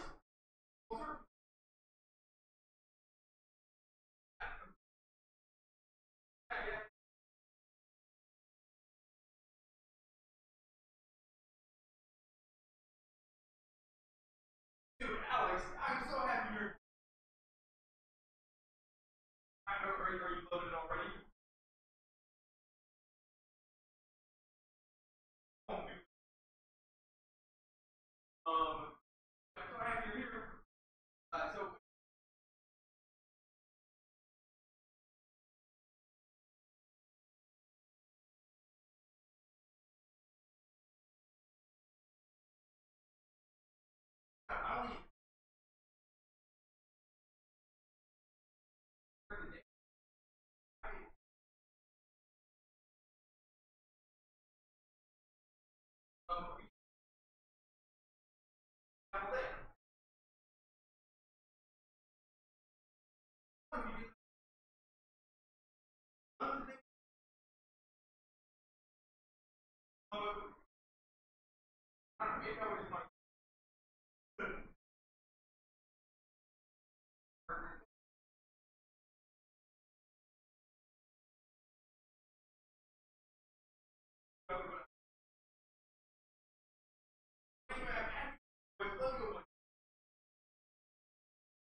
All right, Ludwig, are you hungry?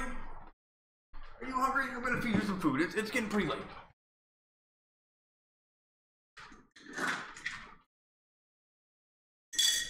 All right, I'll be right back, everybody. It's Dodgers are still down. They still haven't even scored yet. I doubt nobody's here. Just doing a little test run of the Dodgers. Hang tight. I'll be right back. Nobody.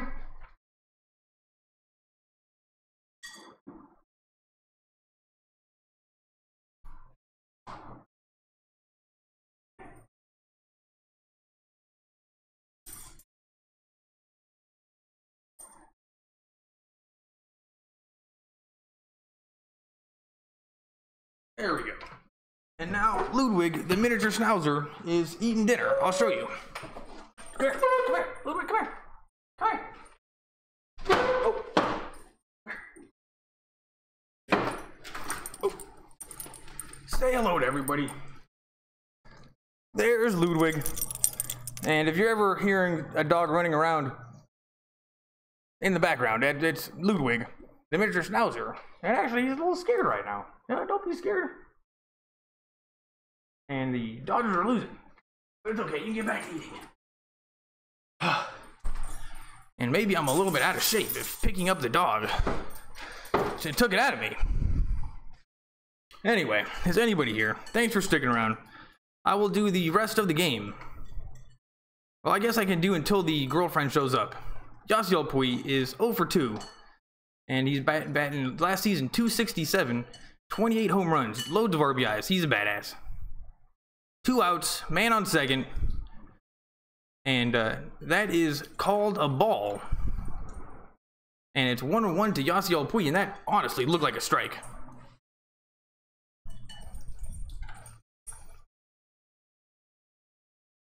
Oh, people are still here. Thanks for sticking around. Eric Hochschild.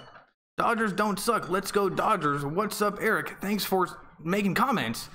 I don't really know what I'm doing. Just trying to do play-by-play. I don't know how long you've been here, but I'm going to try to do play-by-play. But I'm also going to try to interact with you guys. I do Lakers videos, and got to do more interaction with you guys. It's fun. Anyway, thanks for coming. Anybody on Facebook? Highly doubt it. Yeah, you know what? Nobody on Facebook.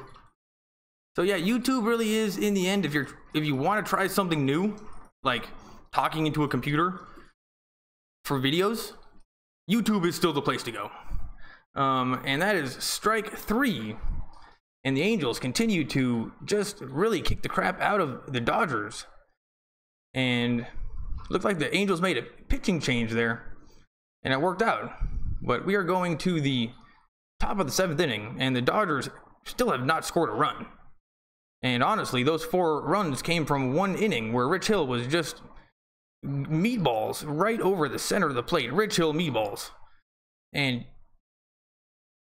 Pujols had the bases loaded and just waited for the perfect pitch and saw the pitch and made the athletic move, and there's no possible way that was not going to be a hit. And sure enough, it was a base clearing hit. Albert Pujols just drove it to the corner, and then the very next play, there's another hit, and it was a grounder through the gap, barely got through, and then Kemp in left field, who maybe not fast enough to play left field, got to the ball, tried to throw at Pujols, who was the slowest person I've ever seen in baseball, and they still didn't get him in time. So Pujols is all 4 of those runs, and one of them, they should have thrown him out. So should be 3-0, but the Dodgers they're swinging, and they seem to be getting on base, but just not scoring runs, and that's a little bit unlike the Dodgers. And we're still on commercial break. Thanks for coming, everybody. Still preseason, so I hope when the actual season starts, more people will be interested in these games. But this is just a little bit of a test run. You know, just seeing if people are interested in Dodgers Live. And now we got a commercial for Empire on Fox. And I've actually met Lee Daniels, the producer of that show, in real life a bunch of times. Lee Daniels. He's a badass, and I knew him before he was big. But now I haven't talked to him since I was a kid. That's the only bad part. Anyway, now we got a shot of downtown Los Angeles. And Los Angeles really is a beautiful city. Dodger Stadium, it's just in the most perfect, beautiful location of all time. And the stadium itself, I hate to say it, at some point is going to need an upgrade. Don't change the location. The location is great. Let's use the parking situation better, and let's upgrade the stadium. It's just a matter of time. I know it's sacrilegious to say that, but in just the way that human civilization works, building new things is a good thing for your community. Building a new Dodger Stadium is a good thing for Dodgers in Los Angeles, even though we have so much nostalgia. So maybe we can get a few more years out of this building, but we're going to need an upgrade. And Chris Young is up to bat right now. And tell me what you think about that. I mean, that seems like that's sacrilegious to say, but I don't know. I think that I'm just kind of a nerdy type. I like building. I like I just like engineering as a subject to learn about. And I just like building. And building new stadiums counts as building. Let's build a new one. Let's build the best one in the best location. And we'll keep the same character as this one, but just build a new one. Ground ball to shortstop. Forsythe continues to play great in the infield, subbing in for Justin Turner, throws him out at first. And Forsythe just really is a badass. And I feel bad for kind of making fun of him last season, but who knew he was so good? And we got a new pitcher warming up in the bullpen, Bedrosian warming up for the Angels. And though they have not given up any runs, they are going through a cycle of pitchers. I think they're just kind of testing stuff out. And Stripling is pitching for the Dodgers. And last season, you know what? He didn't really impress me too much. Stripling, seen him get blown up so many times, at least once. The hardest I've seen anybody get blown up, Stripling. Maybe seen that twice. Here's the pitch. Hit hard to left field, and that's going to be a base hit. 89-mile-an-hour pitch. Don't know if that was a fastball, but if it was a fastball, that was not good enough. And that's going to be a man on first for the Angels. And you know what? Overall, good pitch from Stripling, just better hitting from number 18. And just put the bat on the ball, and he knew right off the bat that that was a good display of hitting. Flipped the bat, and just took his base. Maybe a little disrespectful to Stripling, because you know Stripling saw that. So, not a good look. Here's the pitch to number 88, Fletcher. And that's another 89 mile an hour pitch, 1-0. David Fletcher batting .266. 3 home runs, 39 RBIs the last season in the minors. So this is his first year up. He's a young guy. So you know what? He looks a little small. Definitely needs to hit the gym. And called strike on that one. Stripling just hit that bottom left corner, 92 miles an hour. And this AAA guy there's no way he was swinging at that. Absolutely no way. It was in the catcher's mitt before he knew what was going on. This guy's got to hit the gym. Stripling throws back to first. And even though it's a preseason game, it seems like the Angels are playing aggressively in everything that they're doing when it comes to batting and running and pitching and character changes and playing changes. They're playing aggressively, and I think they're just doing this to flex and just see what they can do. Here's the pitch. And to me, it seems like the Dodgers are playing a little bit more conservative, like they're trying to save their bullets for later. And honestly, I like the Angels' strategy a little bit more because we're just seeing more out of their team. But either way, it's 2-1. Stripling still on the team. And, let's just get some use out of him. Here's the pitch. That's a ground ball to the pitcher. And they turn 2. Nope, they can't turn 2. And that's going to be 1 out. They threw him out at second, but not fast enough to get him at first. And Stripling, the pitcher, every time it's a ground ball to the pitchers always look awkward.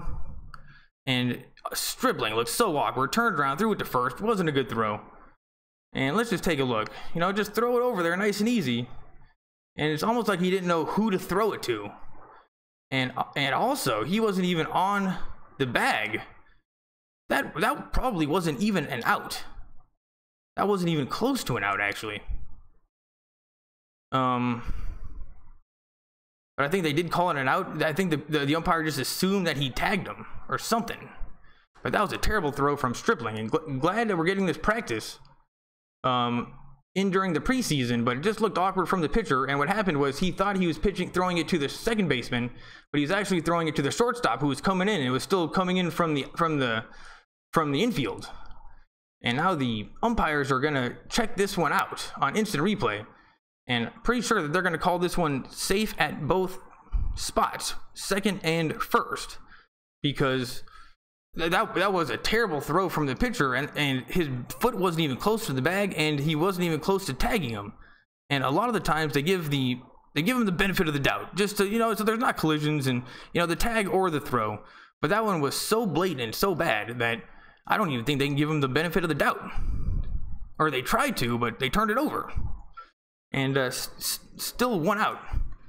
And man on first and second, and yeah, he's called safe. Example of instant replay working out.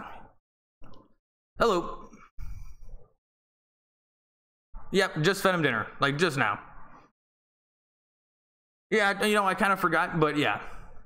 It was like 45 minutes ago. Okay. Bye.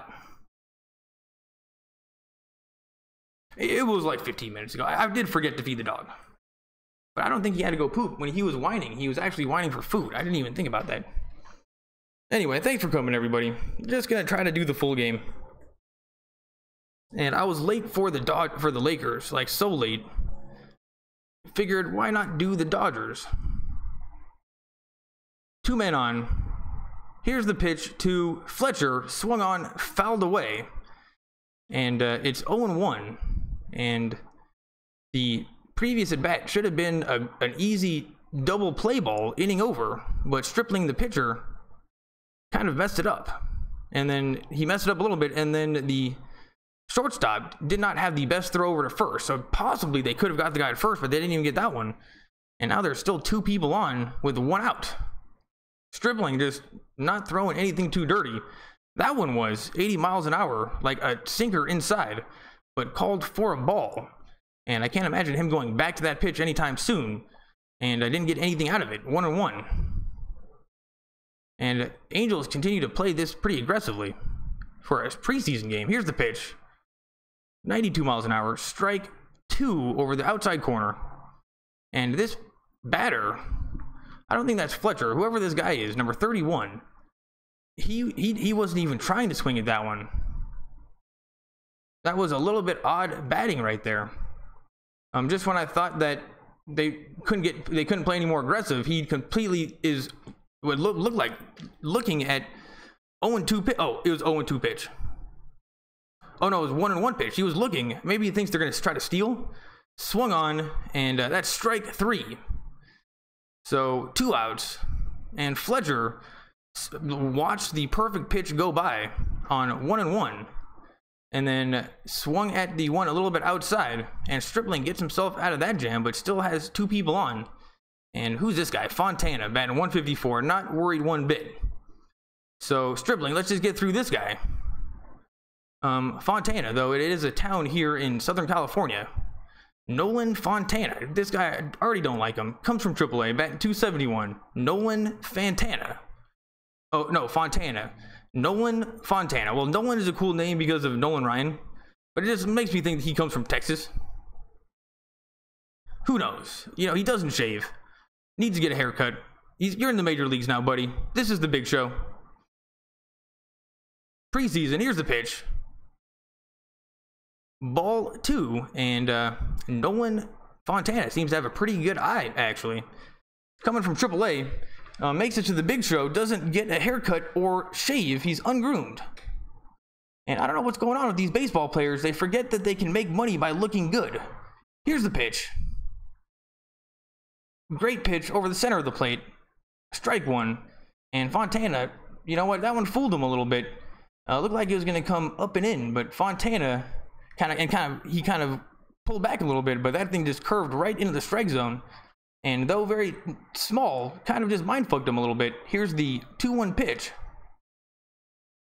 Low and outside, so it's 3-1. And Stripling continues to miss with his 93 mile an hour fastballs, making it completely useless. I haven't seen him throw that for a strike yet. So that makes it a lot easier to bat if you know the fastballs are going to be balls. He's going to have to get that one over the plate. Here's the 3-1 pitch. Strike 2. And that was 88 miles an hour over the inside corner. And Nolan Fontana might have out-thunked himself a little bit on that one. That was just like the other pitch where he thought it was inside, but just stayed inside. That was actually a pretty good display of pitching coming from Stripling right now. It is against the AAA batter. We'll see what happens on the 3-2 pitch. Should be strike 3. And Stripling just mind-fucked the AAA batter. That's exactly what just happened. Just with one little kind of sinker curveball that looked like it was going to be a little bit on the hands or inside, but it wasn't. It snapped back over the plate. And all he had to do was throw him that one pitch, and the AAA guy didn't know what to do. So Stripling, though, didn't look so super impressive out there, did look pretty good against the AAA guy at the ending. Here we go, going to the bottom of the 7th inning, and the Dodgers continue to do just about nothing offensively. They've gotten on base a couple times, but they're not really doing much. Anyways, anybody here, thanks for coming. You guys really are sports about this whole entire thing. Let's go Dodgers. How is Ohtani? Just learned about him today. Did not know who he was. I learned that the Dodgers were trying to get him on the team, and they had Clayton Kershaw, the superstar, recruit him, and we still didn't get him, and now he's on the Angels, so it's a little bit annoying, but it seems like he's playing pretty good. I saw him hit a ground ball out, but he's very tall and strong looking, and he looks very muscular and athletic and strong. A lot of these younger guys, like this dude we just saw, was young, and they're small, and they're short little guys, and they need to hit the gym. Ohtani was already looking like a good player, so how old is he? I don't know, but he gonna be exciting to watch. And you know what? Maybe he's gonna get up and bat again, and he just needs experience. Did he play in? Actually, I have his Wikipedia up right now. Let's learn about this guy together, and maybe the Dodgers can get him. There we go. There he is. Yeah, he previously played. Oh, he did play for Nippon Ham Fighters in the NPB Pacific League. So I don't even know if that's like the top league in Japan. Early career, he attended Hanamaki High School in Iwate Prefecture, northern Japan. He recorded the fastest pitch by a Japanese high school pitcher at 99 miles an hour. He set the record in Japan National High School Baseball Championship tournament called Summer Koshin. Anyway, he's a good player. He made his debut at age 18 on the Hokkaido Nippon Ham Fighters season opening game on March 29th, 2013, playing as the right fielder. He was selected for a Pacific League roster spot for the 2013 All-Star Game. As a pitcher, he finished the season with a 3-0 record in 11 starts. Otani was used as a rookie in both the outfield, leading the Fighters with 51 games in right, and at pitcher. The unusual two-way role was historic in lots of ways. He was the second Nippon Pro Baseball rookie drafted out of high school and used as a pitcher. What? Now I'm just confused. Anyway, we'll get back to reading about him. The game's back. Here we go. We'll get back to reading about him, but for now, bring that down. Who's pitching? Get back into the game. Bedrosian is pitching for the Angels. He's going up against Cody Bellinger. It's 0-2. Swing and a miss. That's strike 3. Cody Bellinger was swinging for the fences, and that is exactly what I like to see out of Cody Bellinger. But that was the perfect pitch. That was a meatball directly over the plate, and Bellinger, I can feel the wind. I can still feel the wind from the miss. And Matt Kemp comes up right now, and slowly but surely, the light at the end of the tunnel to winning this game is getting smaller and smaller. And Cody Bellinger completely whiffing on meatballs. Not a good sign. Cam Bedrosian. There's a hit. And Matt Kemp just hit it to right field through the gap. And gonna be at first base. So Dodgers get something going. What's up, babe? How was it? The dog was whining at around 7. I was like, what is he whining about? But I think it was just people outside, but it also could have been food. He's wanting food. Yeah, it could have been food. Yeah, but what's funny is I thought it was him needing to poop, but I had just literally taken him out. So it was obviously food. Austin Barnes is up right now. He's 0 for 2, strikeout and a ground out. And last season, batting .289, pretty good. And the Angels pitchers continue to pitch really well. That one was called a ball. But it seemed like a great pitch. Bedrosian. And so far, Shoemaker, the other guy, and these pitchers for the Angels are the real deal. And also the batters. They got Trout. They got that guy batting .350. The Angels, are the Angels good? Did they make the playoffs last year? I don't know. And somehow they have this new Asian guy, Tony. We could have really used him. How did we let that one get through our fingers? Magic Johnson, he's too worried about the Lakers. We've got to get back on board with the Dodgers. Anyway, here's the 1-1 pitch to Austin Barnes with Matt Kemp at first. And this is the first light that we've seen for the Dodgers and hitting in a little while. And though still preseason, a lot of the seats at Dodger Stadium are filled up. But at this point in the game, if you are sitting back and you see seats that are empty, you know, just run up to the front. Nobody's going to stop you. Here's the 1-2 pitch. Swung on, and that's going to be, they're going to turn 2. And Barnes is too slow. And that is 3 outs. And just like that, the only good thing that the Dodgers had going on offensively in forever is over. End of the 7th. 2 more innings left. And this is your first time here, you know, give me a subscribe. I'm going to do more Dodgers games, and I'm going to get better at it. You know, I'm going to maybe get some music. Going to try to get the sounds of the game. Talk with you guys more. Who knows? He is genius. Swing and a miss. Thanks for the comments. I cannot read that language, but it's definitely Asian characters. And yeah, thanks for the comments. He is a genius. Otani. Is he Otani? He's smart. As a player. He plays, I don't know. but I wish that the Dodgers would get a genius on their team, because we could really use a genius. And in Game 7 last year, we could have used a genius because we got outsmarted a little bit by the Astros. Anyway, thanks for coming. And who knows, maybe we'll follow this Ohtani guy for a little while in his career. And we will be the first on board the Venice Beach Sports Network to get him to the Dodgers. Let's start that fan petition now. Get Ohtani to the Dodgers. And that sounds great, because he was batting. It was weird because he wasn't pitching. He was batting though. So wait, is he a pitcher or a batter? I don't know. This Ohtani guy is very interesting, actually. Here we're back. This Ohtani guy is interesting. I don't think he was pitching. He was just batting. Because he plays fielder, and I think we got to go back to this. For the season, he was 3-0 with 33 walks. Let's go to professional. 2016.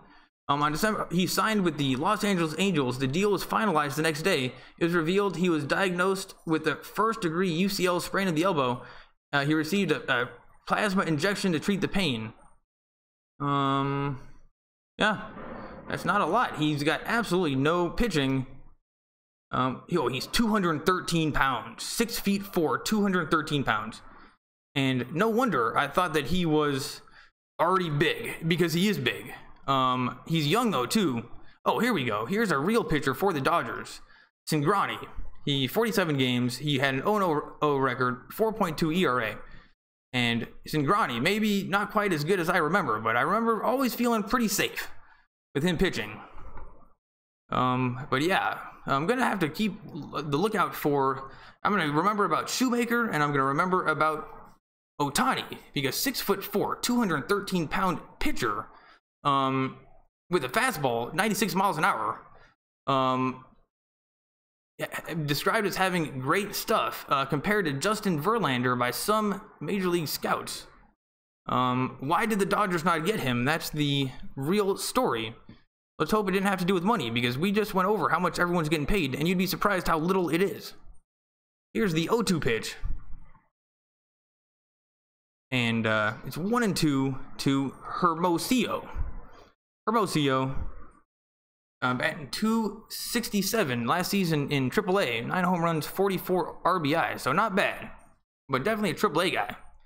And the Angels are definitely flexing their stuff in the way that they're playing this game tonight, pitching and batting. They're showing us kind of what they got. They're going through their players, and I've just liked what I've seen from the Angels in general all night. And it's too bad the Dodgers didn't play with the same strategy. Or maybe we just haven't been able to get anything going. I don't know. Dave Roberts knows what he's doing. So he needs to get not so cute with those lineups in the World Series. Though it did work the whole season perfectly. And we beat everybody easily. It worked perfectly until it didn't. Dave Roberts, I don't know what to think about you, but you gotta be good at coaching. You gotta be a genius, but sometimes I think maybe you outthought yourself. You played yourself. In Game 7, did you? I don't know. What's his face? The pitcher just got so lit up the game before. He continued to get lit up by the Houston. Why did you start that guy? Now he can't show his face in Los Angeles again. And he'll never be the same. Dave Roberts, you left that guy out to dry. Anyway, strikeout from Cingrani. 1 out here in the top of the 8th.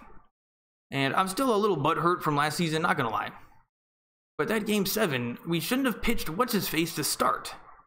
Like, he was so good, but he was obviously not World Series Game 7 tier yet. He was good, but not that good. But we put him out there to dry. Anyway, yeah, you got lit up. And Houston was so good at baseball. And maybe the Dodgers just weren't good enough.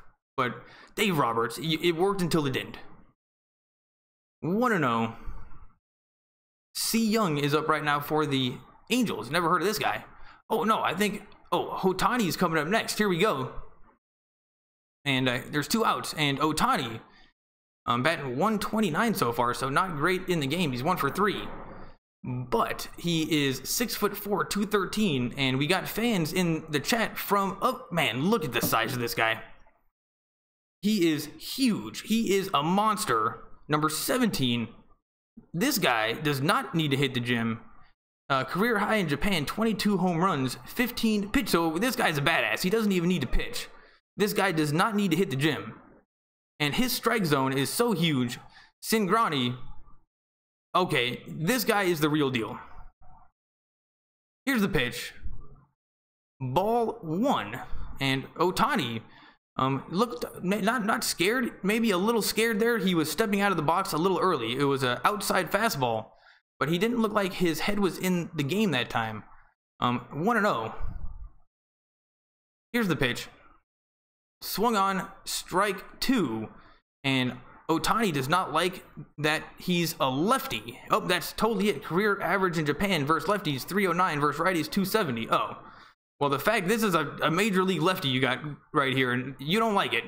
Here's the pitch. Swung on, and that's going to be a foul ball down the line, 1-2. And he's a little bit late on the fastball from Cingrani. And Ohtani, Cingrani, Ohtani, it's confusing. Ohtani has a little bit of an Ichiro way to get the ball down the line. He just put the bat on the ball in a way that reminded me of Ichiro. Here's the 1-2 pitch. Cingrani looks very comfortable in this matchup. From the stretch.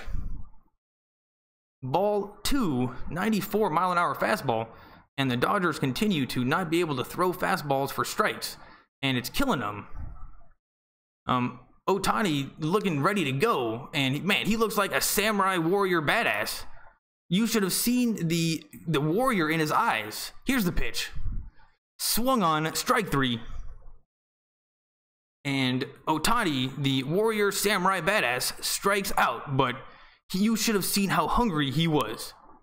If I saw him in a dark alley late at night in Los Angeles or Anaheim or anywhere, I would run the other direction. This guy's gonna be something. Thanks for coming, everybody. Back to commercial break. And Dodgers, Cingrani did his job and took down Ohtani. Thanks for coming. Anybody here? YouTube, what's up, YouTube? Swing and a miss. Make sure you leave some comments if you're listening. And I've been going for 1 hour and 48 minutes, and this is about as long as I can go. And hold on a second, the girlfriend's home. I'm gonna have to just see what's going on. But she went out, maybe did a little bit of drinking, so I can get away with a lot more in terms of doing YouTube.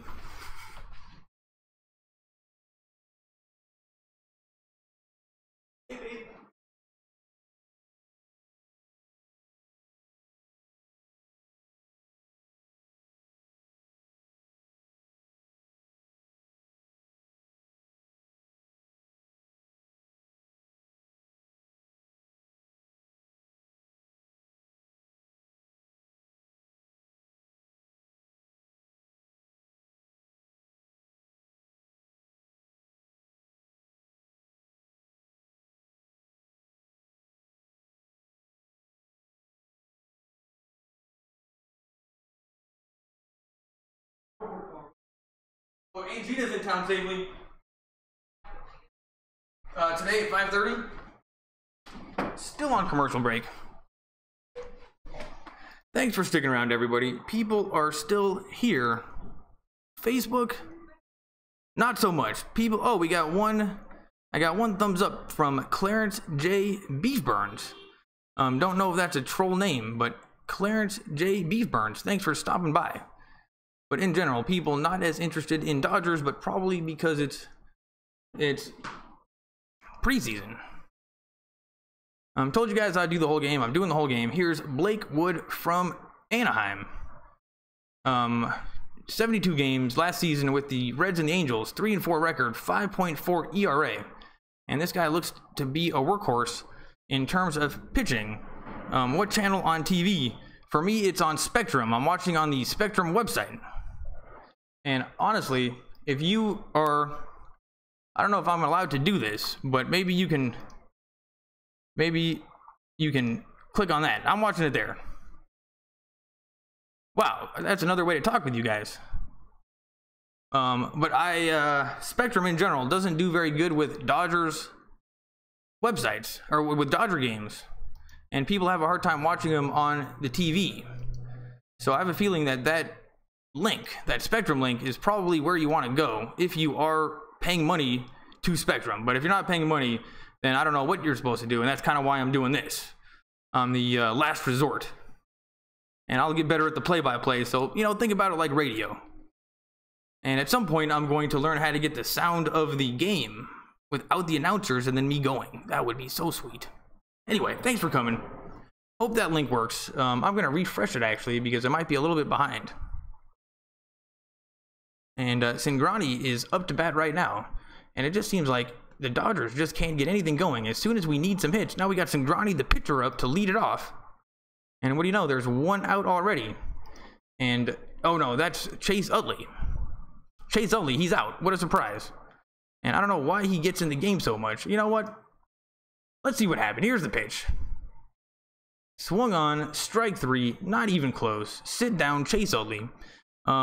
You're from the Phillies. I mean, it's fun you're on the team. I like seeing you, but you're just not good enough. We got him for one more year. You know, it couldn't have been the worst decision in the world, but the fact that we saw him late in Game 7 in the World Series just made me mad. It made me really mad.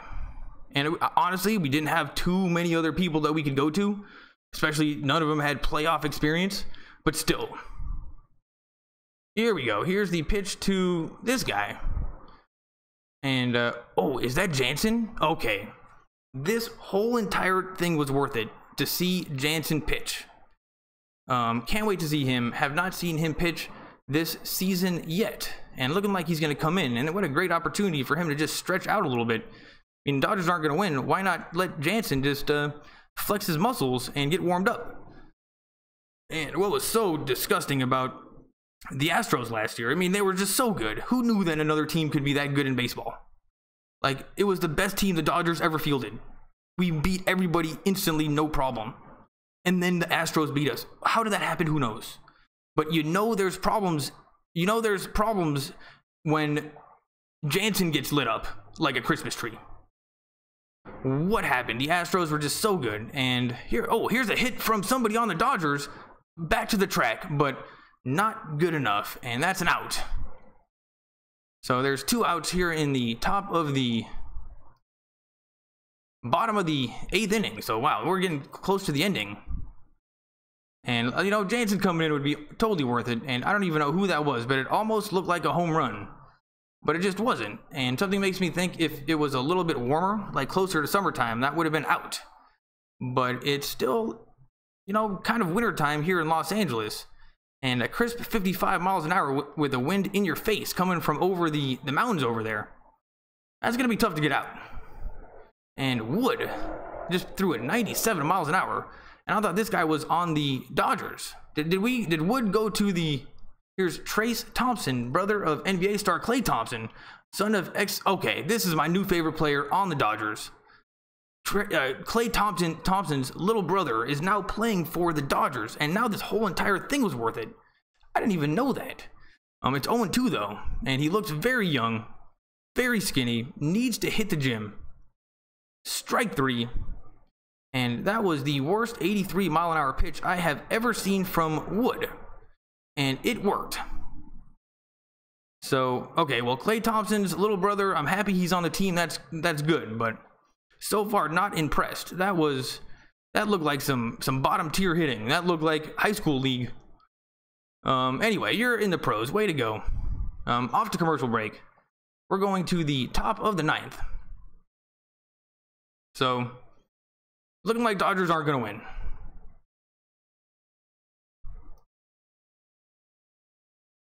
Dark Gamer, yeah, I doubt that's gonna work, but that'd be funny if that link had my password in it already kind of saved for you guys.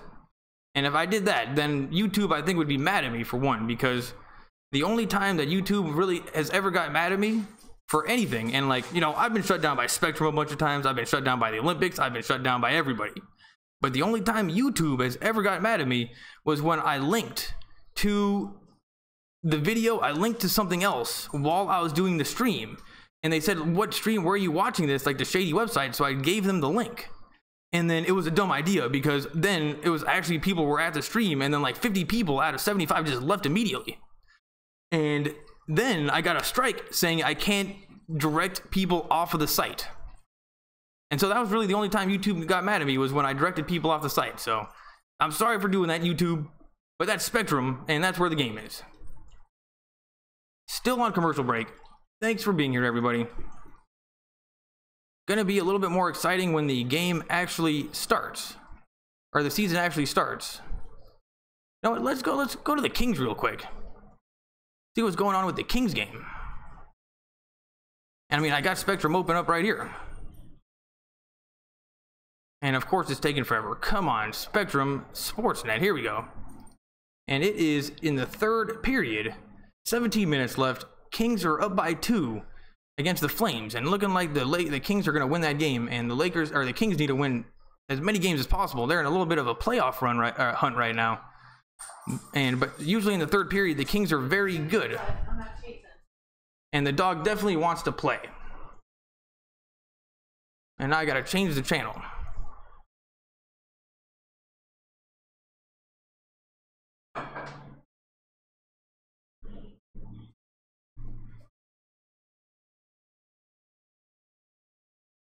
Here we go. Back to the Dodgers game.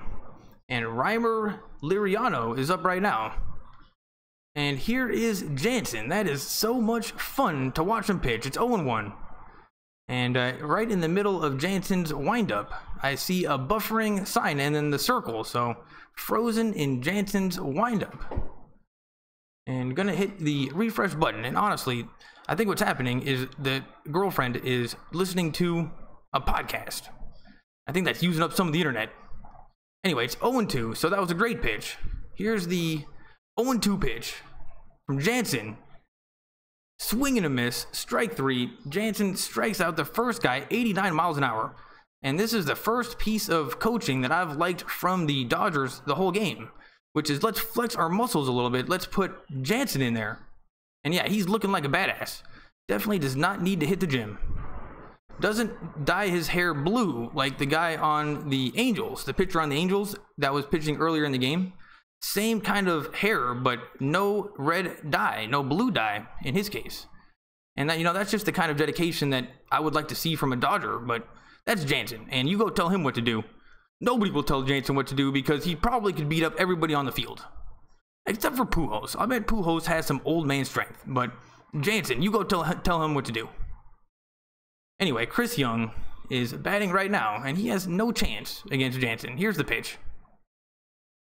It's 1-1, and Jansen just missed with that moving fastball, 90 miles an hour on the bottom half of the plate. That was a perfect pitch, and that's why Jansen gets paid so much money and did so well up until the World Series against the Astros, and the Astros just lit him up like a Christmas tree. But I don't want to talk about that anymore. What's in the past is in the past. I just don't understand how we could beat everybody so easily and have the best team ever and then lose like that. Anyway, it's 2-1. Last time we saw Jansen, he was getting lit up after being unhittable and unstoppable like a Terminator. Here's the 2-1 pitch. Strike 2. It's 2-2, and Jansen 89 miles an hour. Another perfect pitch at the bottom half of the, like right at his knees in the strike zone, and just kind of curves away, but somehow still called a strike. Kind of looked like it curved out of the strike zone, but still a strike. Here's the pitch. Called strike 3, inside corner, and Jansen does the exact same 90 mile an hour pitch 3 times in a row. First time low, second time low, but over the middle, and the strike 3 pitch right over the inside corner. And it just fooled him. And it was called a strike, and he dodged out of the way of it. So a little bit embarrassing. And now Jansen comes out of the game. So that is so dumb. Let's let Jansen let's see his stuff a little bit. I mean, he spent all that time getting warmed up. He just struck somebody out, but now we're taking him out of the game. Anyway, I'm starting to lose my voice a little bit.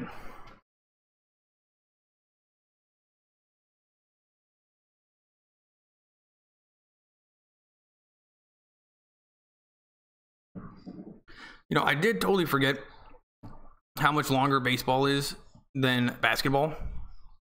And in basketball, I started only doing really the second half. At first, I started by doing the second quarter through halftime and the second half. And then I realized that people in basketball don't really come until the third and fourth quarter anyway, and mainly just the fourth quarter. And then also if it's a close game. So in basketball, 7 out of 10 times, it's like not really a close game or a meaningful game. And nobody really comes. It's just the same level of people the whole entire time. And then maybe some more people will come in the fourth quarter, but not many. But when it's a close game, it just fires up out of control. And it's just the way that people watch basketball is different. They like watching it when it's close at the ending in the fourth quarter. But in baseball, it's not like that. It's more of just a consistent amount of people watching, if I remember correctly. So right now, with you guys watching, I guess I can say that this is about my bottom of total people that might watch me do a Dodgers game, because there's really nobody watching the game. There's nobody searching for it on YouTube, and you guys are here. So 6 people. You know, it's not that bad. I started doing this last year at the end of the Dodger season, and then for the playoffs, because Spectrum screwed everybody. And, you know, it took me like full games just to get a couple regulars. Like, to get my first subscriber took so long of me talking to nobody doing Dodgers games. And then, you know, I kind of built up some people, and it being like 125 regulars. And then World Series is over and Game 7 was over. I'm like, all right, guys, not doing baseball anymore. Moving over to Lakers. So make sure you come over and listen to the Lakers games. And then nobody came over. It was such a segregated group of people. So now I'm back to doing Dodgers. So maybe some people are back from before. I don't know. Some of those subscribers that I have are Dodgers fans. But what happens is YouTube doesn't pop everybody up immediately. So anyway, happy to do it. And I just kind of forgot how long the games take. But, you know, talking with you guys, more people will come. I think it'll be pretty fun and it will work. But if the most people I ever got to do this to watch were like 5 to 10 people over I don't know, might not be worth it. And now my software is going red. Here we go. Not even paying attention. 2 outs. And it's 4-0. And Valbuena is up right now. And Alexander, who's this guy, is pitching. I don't even care. They took out Jansen and swung on, and that's a out. That was a line drive to the second baseman, and they caught it for 3 outs. So we are going to the bottom of the 9th inning. And the stadium at Dodger Stadium is looking very empty. So if they went to Dodger Stadium and paid money and left, you are allowed to leave YouTube right now. Not looking good for the Dodgers. Toles is coming up for as a hitter, batting .275. And this guy, Wood, was actually looking a little bit like a badass, and I continue to be impressed with the Angels' pitching. But yeah, Wood looked pretty good in the last inning. So, I don't know, the Dodgers are definitely going to need a miracle. But let's at least be happy that it's preseason and doesn't count. Now we're watching an advertisement for Skip and Shannon Undisputed. And I don't watch a lot of sports at all. Like, I mainly just watch the Lakers, and I didn't even really watch the Dodgers that much. I mean, I used to, but, you know, Lakers suck. I'm not really a sports guy, is what I'm saying. But I started doing this, and the only channel I really watch is Skip and Shannon on YouTube. And they post usually 3 videos a day, and a lot of times they cover the Lakers. And then they have a podcast that they post once a week with Joy Taylor. And those 3 videos daily, and then once a week podcast, I really do enjoy it. And it really does. I like it just as sports entertainment. It's really all I need. But if you guys have any other recommendations on who I should watch to learn about Dodgers or Lakers or sports entertainment or whatever it is, make sure you let me know. But as of now, Shannon and Skip and Joy Taylor, those are my peeps. And got another advertisement for Empire on Fox, and that's a show that I really need to watch, but it feels like I got into it a little bit too late, and you know it's going to go on for 20 seasons. And in general, I'm just never impressed by anything on like the network TV channels, and I don't even really have TV. So no, I haven't seen Empire, but that's one that I probably could check out on like Hulu. And we're back. Bottom of the 9th inning. Thanks for being here. Blake Parker, last season with the Angels, 71 games, 3-3 record, 2.54 ERA with 8 saves. And the Angels, did they make the playoffs last year? Did Angels make playoffs last year? I'm just going to see if that works. Because their team doesn't look that bad. And in year postseason results, no, the last time they played was in 2014. So did they not make the LA Angels 2017 record? Anyway, Wood is pitching right now. It's 0-2 to... Oh, here we go. The Angels were 80-82 last year, 21 games back from the Astros. Yeah, well, nobody... Dude, screw the Astros. Nobody was going to beat them. That's actually amazing how far ahead they were. No wonder they were so good. Here's the pitch. 1-2 to Tolles. And I've never heard of Tolles. He's batting .275, but he's 0-for-0 on the night. And wow, that was just amazing how good the Houston Astros were. They're 21 games ahead of the Angels. Here's the pitch. And a good eye from Tolles. He's a little guy and got his the pants kind of pulled up with the socks up. And I don't like him doing that unless he's fast. So let's hope this guy is fast. And it's 2-2. Seems to have a pretty good eye. And let's just hope after all this, that one batter from Jansen wasn't worth it. I needed the whole inning for that to be worth it. Swung on, and that's going to be a foul ball. And like how Tolles was aggressive with that one, and put the bat on the ball, and actually hit it pretty hard. So Parker has got to be maybe a little bit worried about that. 2-2, still no outs, and Tolles has a bit of a bead on this pitcher. Here's the windup. Here's the pitch. Swung on and fouled back into the catcher. Hit the catcher square in the mask, and let's hope that hurt. But I used to play catcher in Little League a couple seasons, and I was always just a pretty solid baseball player, so sometimes you just got to play catcher. It was no fun. I mean, it was fun until you got hit by a baseball. But always got a lot of action, and try to throw people out, that was good. But it's hard to throw people out in Little League. Here's the pitch. 3-2. And Parker, 94 miles an hour in the dirt. And in general, that has been a theme of the game, is the pitchers are having a hard time throwing fastballs for strikes. Though the velocity is there on a lot of these guys, not a lot of strikes. And that's just the difference that we saw compared to postseason baseball. That's hit hard. Tolles just hit a home run. Solo home run. 4-1. And a guy I've never heard of, that was just a perfect hit. And just a meatball. Tolles squared up. Little guy just hit it square in the center of the bat. And just took his time to walk around the bases. And now, with a combination of Jansen for one inning, looking like a badass, striking him out. And then this guy, Tolles, hitting a home run. Now it was worth it. Dodgers put 1 run on the board, still no outs, and maybe a little bit of pep in the dugout. Now, this doesn't mean very much for the Dodgers, but that thing was deep. And he's got a huge smile on his face. And who's up right now? Peterson, Jock Peterson, love this guy. I used to make fun of him, but he did pretty well in the playoffs. And let's hope, we don't really need this game, but let's just hope that we want to do it for our own sake, just for fun. Because the Dodgers are definitely good enough to come back right now. 1-0 to Jock Peterson. And watch him just walk. That's something that he's good for. He's kind of a big guy, but he can still walk.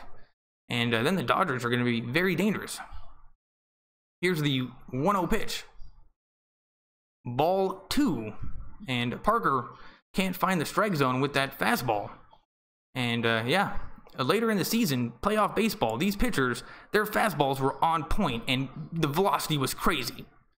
Just not seeing that today from these pitchers, maybe because it is preseason. There's 93 miles an hour at the shins, called strike, 2-1 to Joc Pederson. And honestly, maybe that one was a little bit low. I think the umpire just hooked up the pitcher. Here's the 2-1 pitch. Check swing and called strike. So it's going to be 2-2, and Joc Pederson just swung at one in the dirt. And last season with the Dodgers, batting .212, 11 home runs, 35 RBIs in 102 games. It seemed like he was doing better than that. But I saw him walk a bunch of times. Joc Pederson, just don't swing at garbage. There's no outs. Here's the pitch. Swing and a miss. Strike 3. And that is a dagger to the heart for the Dodgers maybe coming back. And we got a guy named Lukes coming up right now. He doesn't even have a photo. And And that pitch was just perfect on the outside corner. B. Parker, that was a beautiful, beautiful pitch. Not many people would have been able to hit that.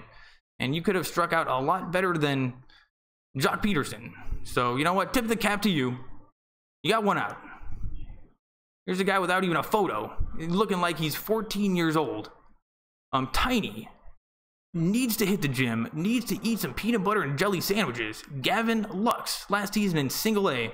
244, 7 home runs, 39 RBIs. This guy's got to eat some peanut butter and jelly sandwiches. 1-0. Here's the pitch.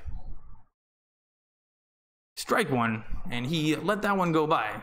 But literally, this guy looks like he's about 5'7", and just came right out of like Little League. And even the helmet looks too big on him. And he even looks like a little leaguer. Is this a joke? Who is this guy? He's got a good eye though. It's 2-1. And the Dodgers continue to, you know, we didn't really see any of these new guys until later in the game. At least we're seeing them. But this guy might be a little too young. Let's send him back to high school. I mean, he literally looks like he's that small. Here's the pitch. Swing and a miss. And that was a great swing.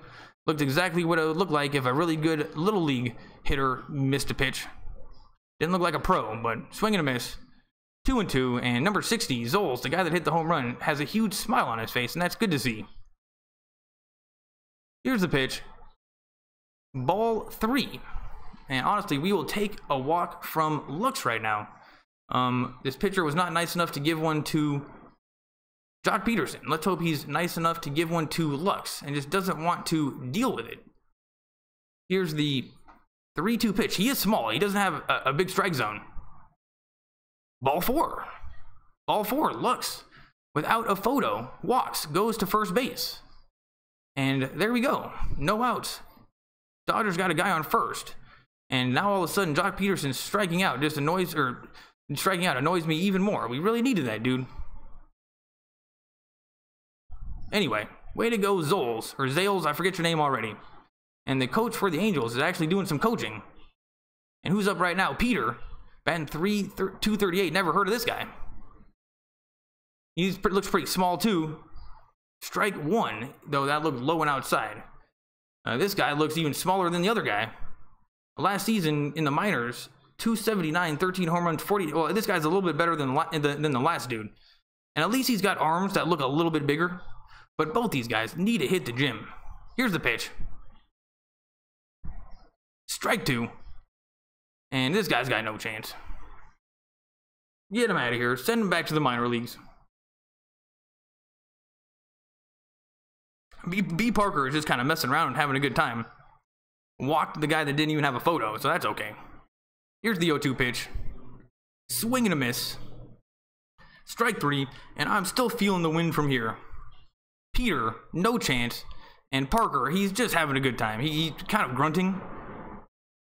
You guys remember the guy in Houston, the pitcher who was a badass, who's the big guy? He's like the reliever, and he had like the beard, and he was just always grunting and the badass. Anyway, this guy kind of reminds me of him.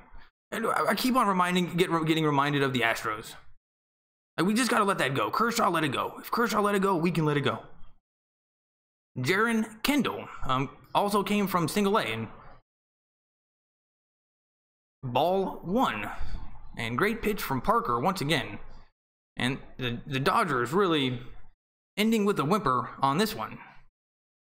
Haven't seen like a known player on the team in forever. So I guess the Dodgers just aren't trying to win. And yeah, you know what? At least this guy Kendall, I mean, he doesn't have a photo either. At least he's getting a chance to play. But you shouldn't be looking at 93 miles an hour fastballs right over the middle. You should be swinging. Anyway, 1-1. Thanks for coming, everybody. This game is almost over, and I guess I should be happy. But you know, the Dodgers still have a chance.